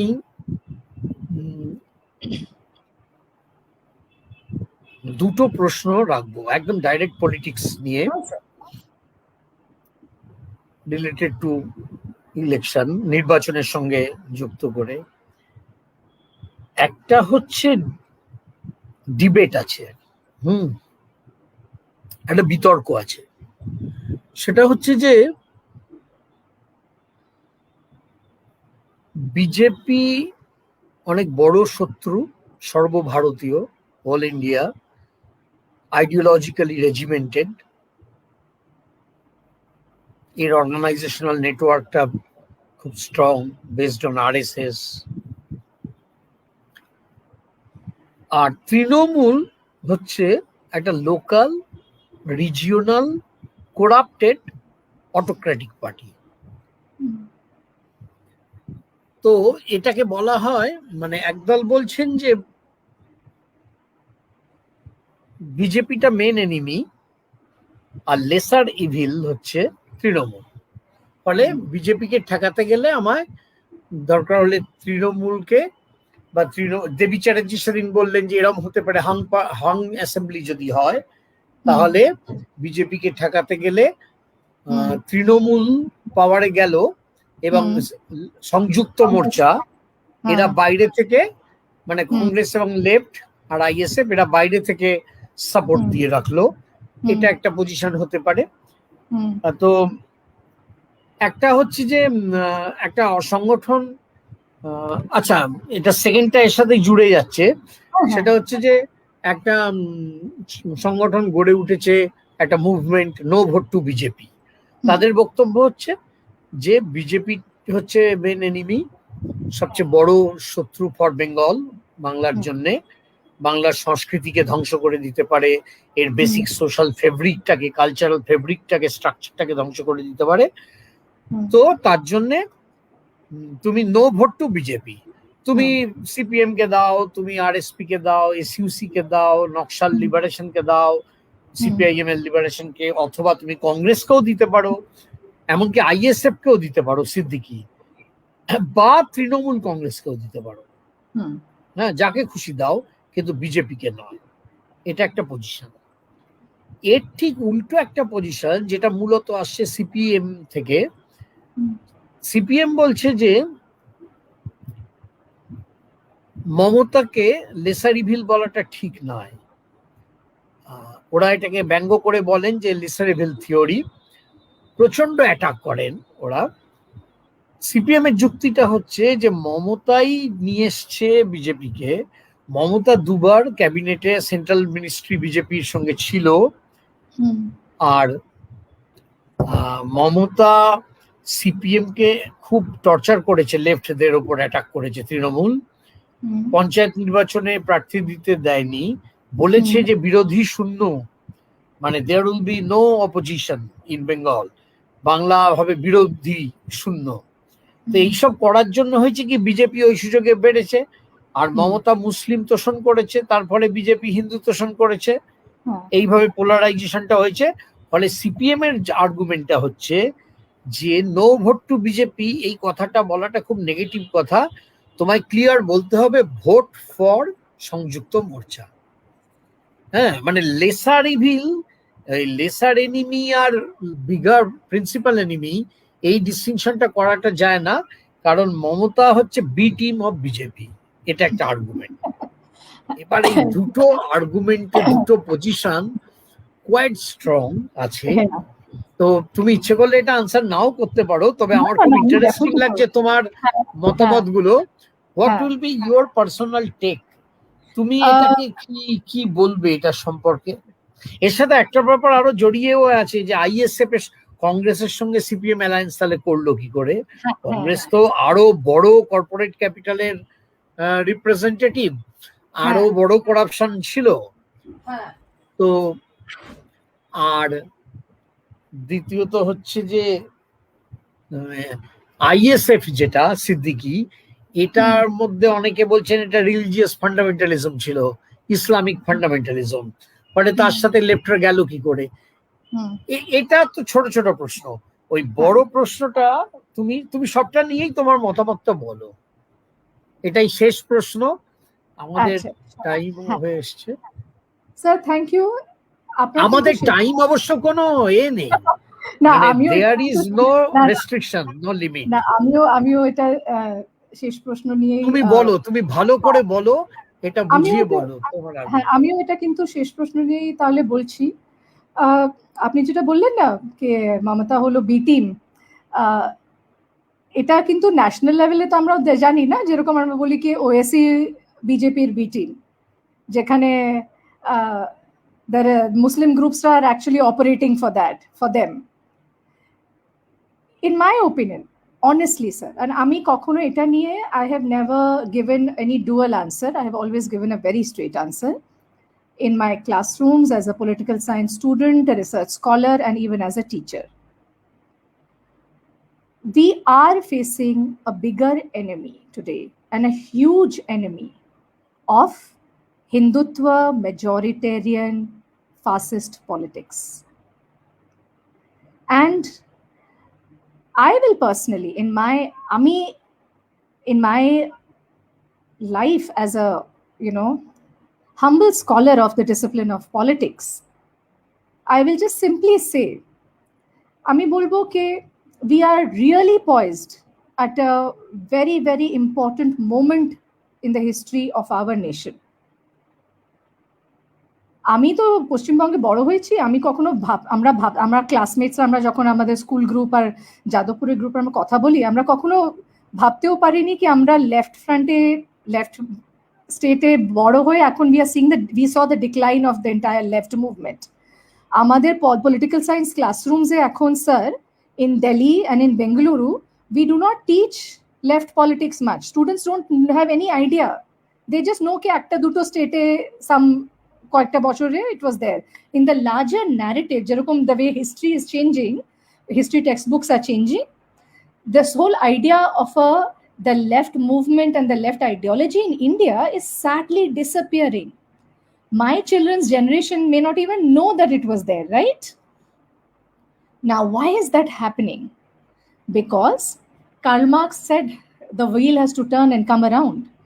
If we are talking today in our country that there is a party which is 300 plus, and the majoritarian party's policies of that Hindutva agenda is going to run for now 20 years. কংগ্রেসও এক সময় ছিল আমাদের দেশে যখন ওরা 400 plus ছিল, তো আমরা ওই মেজরিটেরিয়ান পলিটিক্সও দেখেছি আমাদের দেশের হিস্ট্রিতে। in the last 5 decades we have seen one party rule, we have seen dynastic rule, আমরা coalition government দেখেছি, plus we have now we are seeing another one party rule.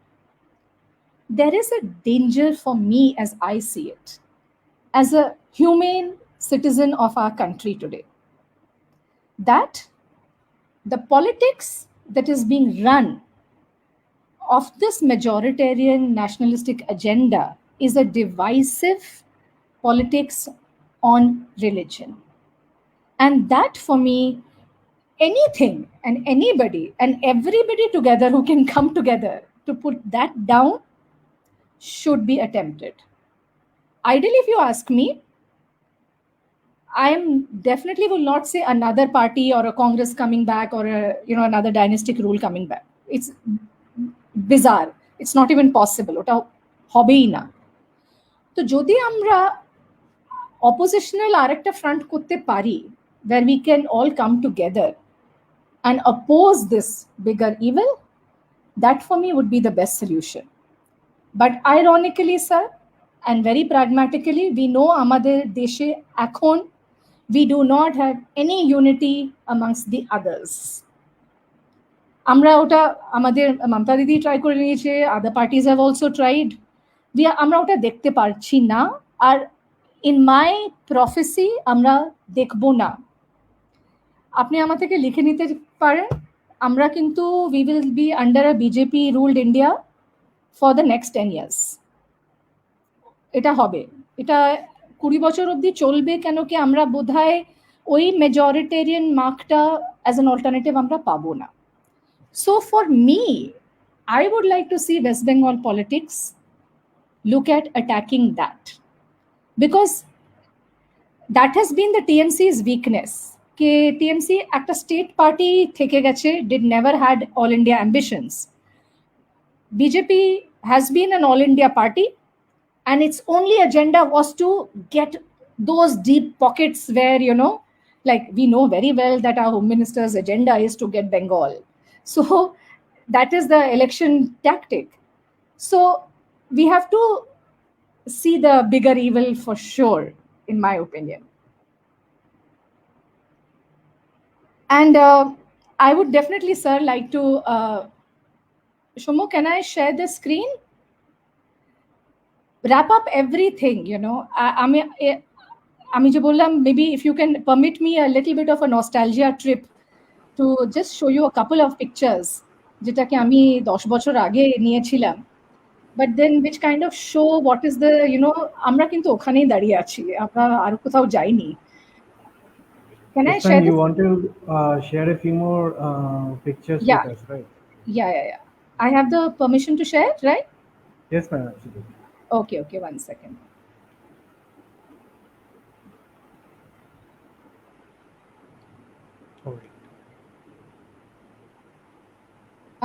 দেখতে পাচ্ছ সোমু? ফেসবুক পেজটা এসেছে? হ্যাঁ, এসেছে। এটা মানে ক্লিয়ারলি দেখা যাচ্ছে। হ্যাঁ, তো এটা আমি অ্যাকচুয়ালি লিখেছিলাম a bit about আমি যখন আমি যেতাম, how I would go আর ওখানে, বাট তখন তো আমাদের হাতে ছোট একটা ক্যামেরা ফোন হতো, ওই ফোন ক্যামেরা থেকেই এই যে সকাল সকাল হাওড়া ব্রিজ থেকে ওখানে হাওড়া থেকে বাস নিয়ে যাওয়া, the rush for the seats on the WBST buses, classic collection of মিঠুনদা Mamata কুলকার্নির মুভির ব্যালকনি টিকিটস গুলো হতো, যেটাকে ড্রাইভারের পাশে, তারপরে কোলাঘাট ক্রস করা, the fumes of the Kolaghat thermal power station. এটা একটা পোস্টার ছিল যেখানে শুভেন্দু অধিকারী তখন তামলুকের এমপি ছিলেন, উনি নন্দীগ্রাম সীতানন্দ কলেজ গ্রাউন্ডে একটা র্যালি করছিলেন, আর ওই সীতানন্দ কলেজ থেকেই কিন্তু অনেক লোকেরা পালিয়েছিল যখন ভায়োলেন্স হচ্ছিল ওই সময়। কেনামারার ল্যান্ডস গুলো যেখানে which were getting ready for shrimp cultivation, these lands were part of that 38 mozas which were going to be acquired for that SCZ there. এটা ওই কেন্দামারা, ওই যে আমি একটা ন্যারেটিভ বিল্ড করেছিলাম কি the journeys that we take, the narrative of আগে bus, তারপরে নৌকো,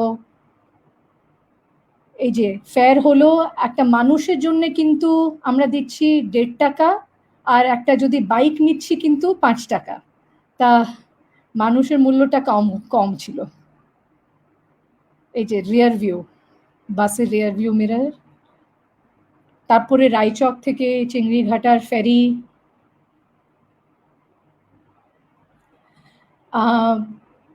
পটিখালি হলদিয়া থেকে আমি কিন্তু ওই সময় ওটা ছিল কি এসইজেডটা ওই একটা ছোট একটা আইল্যান্ড ছিল নয়াচরে ওরা আবার নিয়ে যাবে। তা আমি কিন্তু নয়াচরে গিয়েও ওখানে লোকের থেকে সাথে কথা বলেছিলাম। ইনফ্যাক্ট যখন সাইক্লোন আইলা এসেছিল ওই রাত্রিরে আমি কিন্তু কলকাতায় ছিলাম, and that morning I was suppose to go to Nayachar. আর আমি সকাল 4টের সময় ওখান থেকে ওরা ফোন করে বলছিল কি দিদি আপনি আসবেন না, প্রচন্ড বৃষ্টি হচ্ছে, জানি না কি হয়েছে। আর কেন কি সাইক্লোন আইলা হয়েছিল, আমার পুরো ফিল্ড ওয়ার্ক হ্যাড মানে gotten postpone by a couple of months at that time. ওখানে ওই যে আইওসির হলদিয়া থেকে আমরা একটা PCPR আসছিল, it was suppose to come up at Nayachar island and we could see the environmental pollution happening, and ওই ক্লিয়ারেন্সটা they were waiting for it. এটা নন্দীগ্রাম পুলিশ স্টেশন যেখানে অনেকগুলো অত্যাচার হয়েছিল, রাইট অ্যাক্রস দ্য পঞ্চায়েতি সমিতি অফিস, ওখানে দ্য মেন মার্কেট,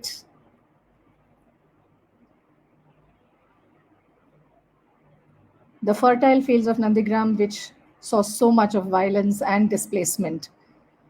তারপরে আবার নৌকো, তারপরে আবার ট্রেকারে এক জায়গা থেকে আরেক জায়গাটা যাওয়া। ওই সময় মমতা দিদির একটা পোস্টার, রাজভবন অভিযান, দ্য রোড টু পাওয়ার, যেটা she was successful at that year.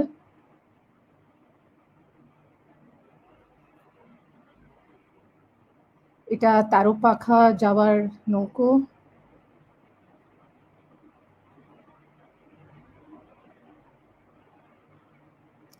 And finally coming back ওই দিন I remember Eden Gardens are light.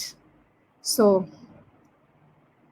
just a few visuals, sir, to just show that I think so the human rights and the development question ultimately, for what does the human being want, are your basic needs কে পূর্ণ করছে, কিরকম করে করছে, ওই প্রশ্নটাই থাকে at the end of the day in politics. So just would like to end with that, sir.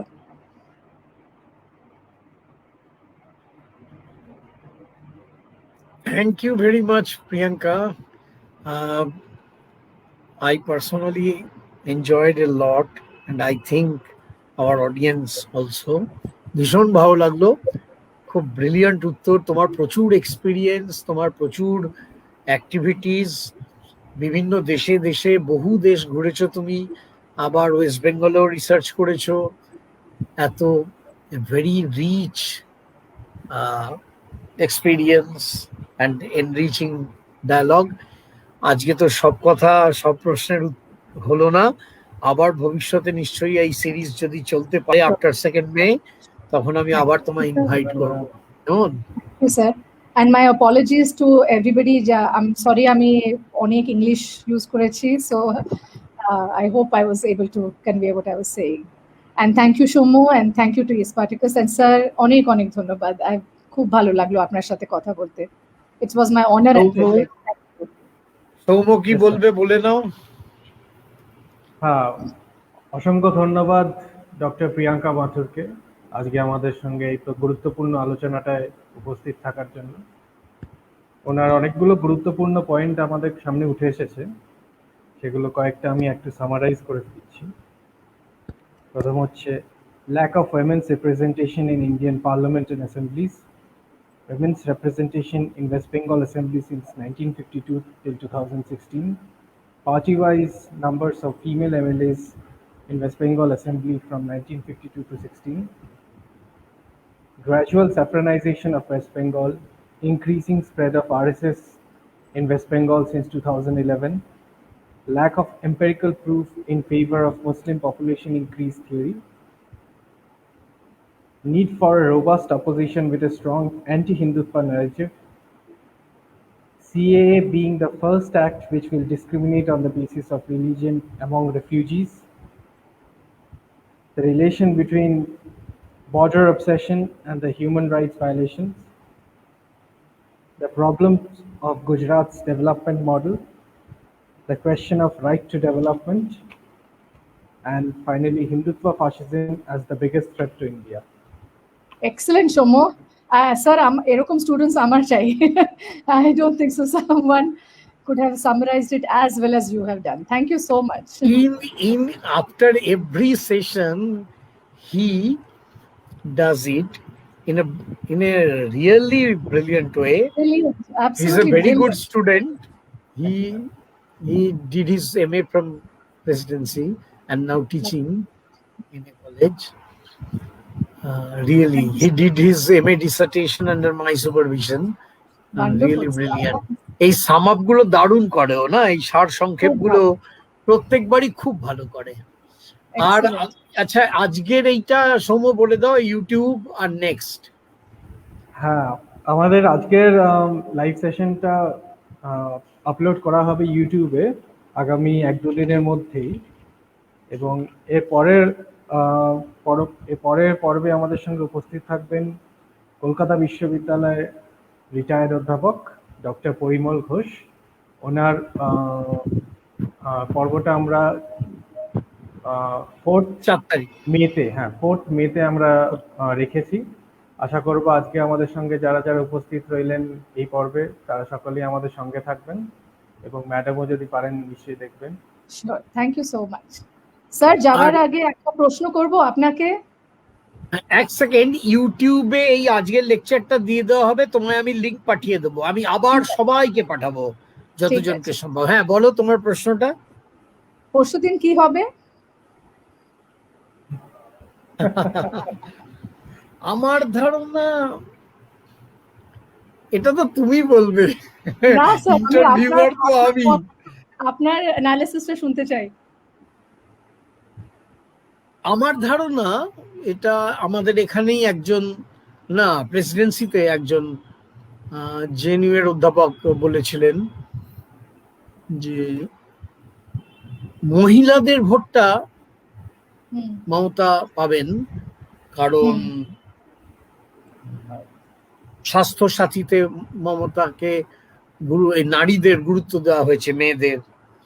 তারপরে Kanyashree, cycle টাইকেল ইত্যাদি সব মিলিয়ে মেয়েরা কিছুটা, মানে লেফট আমলে যেমন কৃষকরা কিছুটা ভূমি সংস্কারের জন্য, ল্যান্ড রিফর্মস এর জন্য বা বর্গাদা রেকর্ডিং এর জন্য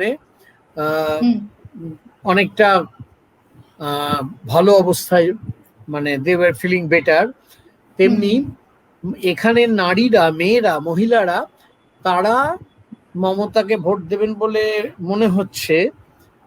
আর করাপশনের যে অভিযোগগুলো নারদা সারদা, সেটা মমতার বিরুদ্ধে গেছিল। কাটমানি, নারদা সারদা, যদিও অ্যামাউন্ট গুলো খুব কম, মানে বিজেপির যে কাটমানি যদি আমরা দেখি সেগুলো কয়েক হাজার কোটি টাকার কমে নয়। বিজয় মাল্য, ললিত মোদী, মেহুল চোকসি, এগুলো, এইসব কাটমানি গুলোকে মানুষ বুঝতেই পারে না, অ্যামাউন্ট গুলো আমিও বুঝতে পারি না। মানে 3000 কোটি টাকা যে কত, আই ক্যান জাস্ট ইমাজিন। কিন্তু 5 লাখ টাকা চুরি করছে একজন টিএমসির মন্ত্রী, এটা আমি বুঝতে পারি, এটা আমার রিচে, ফলে এটা আমাকে অ্যাপিল করে বেশি, তাই হয়েছে। কিন্তু এই জিনিসটা যখন মুকুল বাবু এবং শুভেন্দু বাবু যখন বিজেপিতে গেলেন এবং প্রচন্ড সম্মানের সঙ্গে বিজেপি ওদের নিল, তখন বিজেপির কিন্তু বিরাট ক্ষতি হয়ে গেল আসলে। কারণ লোকে এটা ভাবলো যে তোমরা যখন, যাদের তোমরা চোর বললে, তো তাদেরই তো তোমরাও নিলে, তাহলে আর এটা বিজেপির বিরুদ্ধে যাবে আমার ধারণা। আর তারপরে এই যে শীতলকুচিতে গুলি চললো, 4 জন মারা গেল। একজন প্রথমে মারা গেল, কার গুলিতে বোঝা যায়নি, আর তিনি ছিলেন একজন রাজবংশী। আর তারপরে 4 জন মুসলিম মারা গেলেন পুলিশের গুলিতে। তো এই গুলিটার, এটারও প্রতিক্রিয়াটা মমতার পক্ষেই গেল আমার ধারণা। এটাতে অন্তত মুসলিমদের মধ্যে যে ভোটে বিভাজনটা হওয়ার সম্ভাবনা ছিল সেটা আর হবে না, কারণ বোঝা গেল যে বিজেপি এলে এরকম গুলিতে প্রায় মরতে হবে মুসলিমদের, এটা একটা। আর বামেদের 15% ভোটটা বাড়বে? হ্যাঁ, না না, হ্যাঁ আমি হ্যাঁ ভোট শেয়ারটা বলছি না, number of elected representatives, legislative অ্যাসেম্বলিতে number of women voted to power, ওটা কি নাম্বারটা বাড়বে? 40 থেকে উপরে হবে? দেখো এবারে অনেক মহিলা তো দাঁড়িয়েছে ভোটে, দাঁড়িয়েছেন। আবার সিপিএম এরও যেমন এই যে মীনাক্ষী, হ্যাঁ, অনেক Aishe young people, Ghosh, Aishe young তো new people, very president. Struggling, honest people. এবং আরেকটি মেয়ে দীপ্তা সাবোধায়, দীপশিতা ধর। দীপশিতা ধর, আমি খালি গুলিয়ে ফেলি নাম এনার নামটা। এরা তিনজন কিন্তু সত্যি খুব জেনুইন ফাইটার। তো শুনেছি ওটা একদম। মেয়েদের পার্সেন্টেজটা আমার মনে হয় তারা জিতবে অনেকেই, আই হোপ সো, মহিলারা। I hope. আবার ওদিকে মনোরঞ্জন ব্যাপারী যে দলিত সাহিত্যিক, হ্যাঁ তিনি তো রিক্সাওয়ালা, তিনি ভোটে দাঁড়িয়েছেন। এটা তৃণমূল একটা খুব মানে বুদ্ধির কাজ করেছে। এটা বামেরা মনোরঞ্জন ব্যাপারীকে কেন তার সঙ্গে বোঝাপড়া হয়নি আমি জানি না, হওয়াটা স্বাভাবিক ছিল। তো সব মিলিয়ে আমার তো মনে হচ্ছে যে তৃণমূলই জিতবে, এটা আমার ধারণা। পরশুদিন কথা হবে, বিজেপি হবে না। হ্যাঁ ঠিক আছে, আমি ফোনে কথা বলবো আপনার সাথে। ঠিক আছে। ইউ অলসো থিংক, তোমার কি?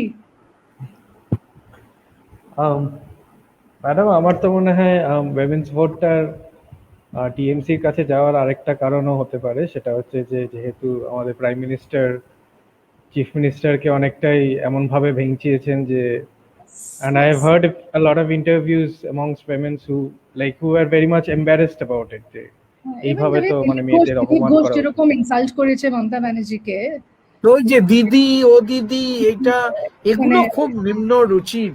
বা ওই যে বলেছেন যে অনেকভাবে মমতা ব্যানার্জি বারমুডা পড়ে যান, হ্যাঁ ওই পা দেখাচ্ছেন। হ্যাঁ এইসব মানে মেয়েদের ডিগনিটিতে লাগার কথা। এবং একজন যেমন সেদিন কে বললেন যে সারা ভারতবর্ষে একজনই মহিলা চিফ মিনিস্টার আছে।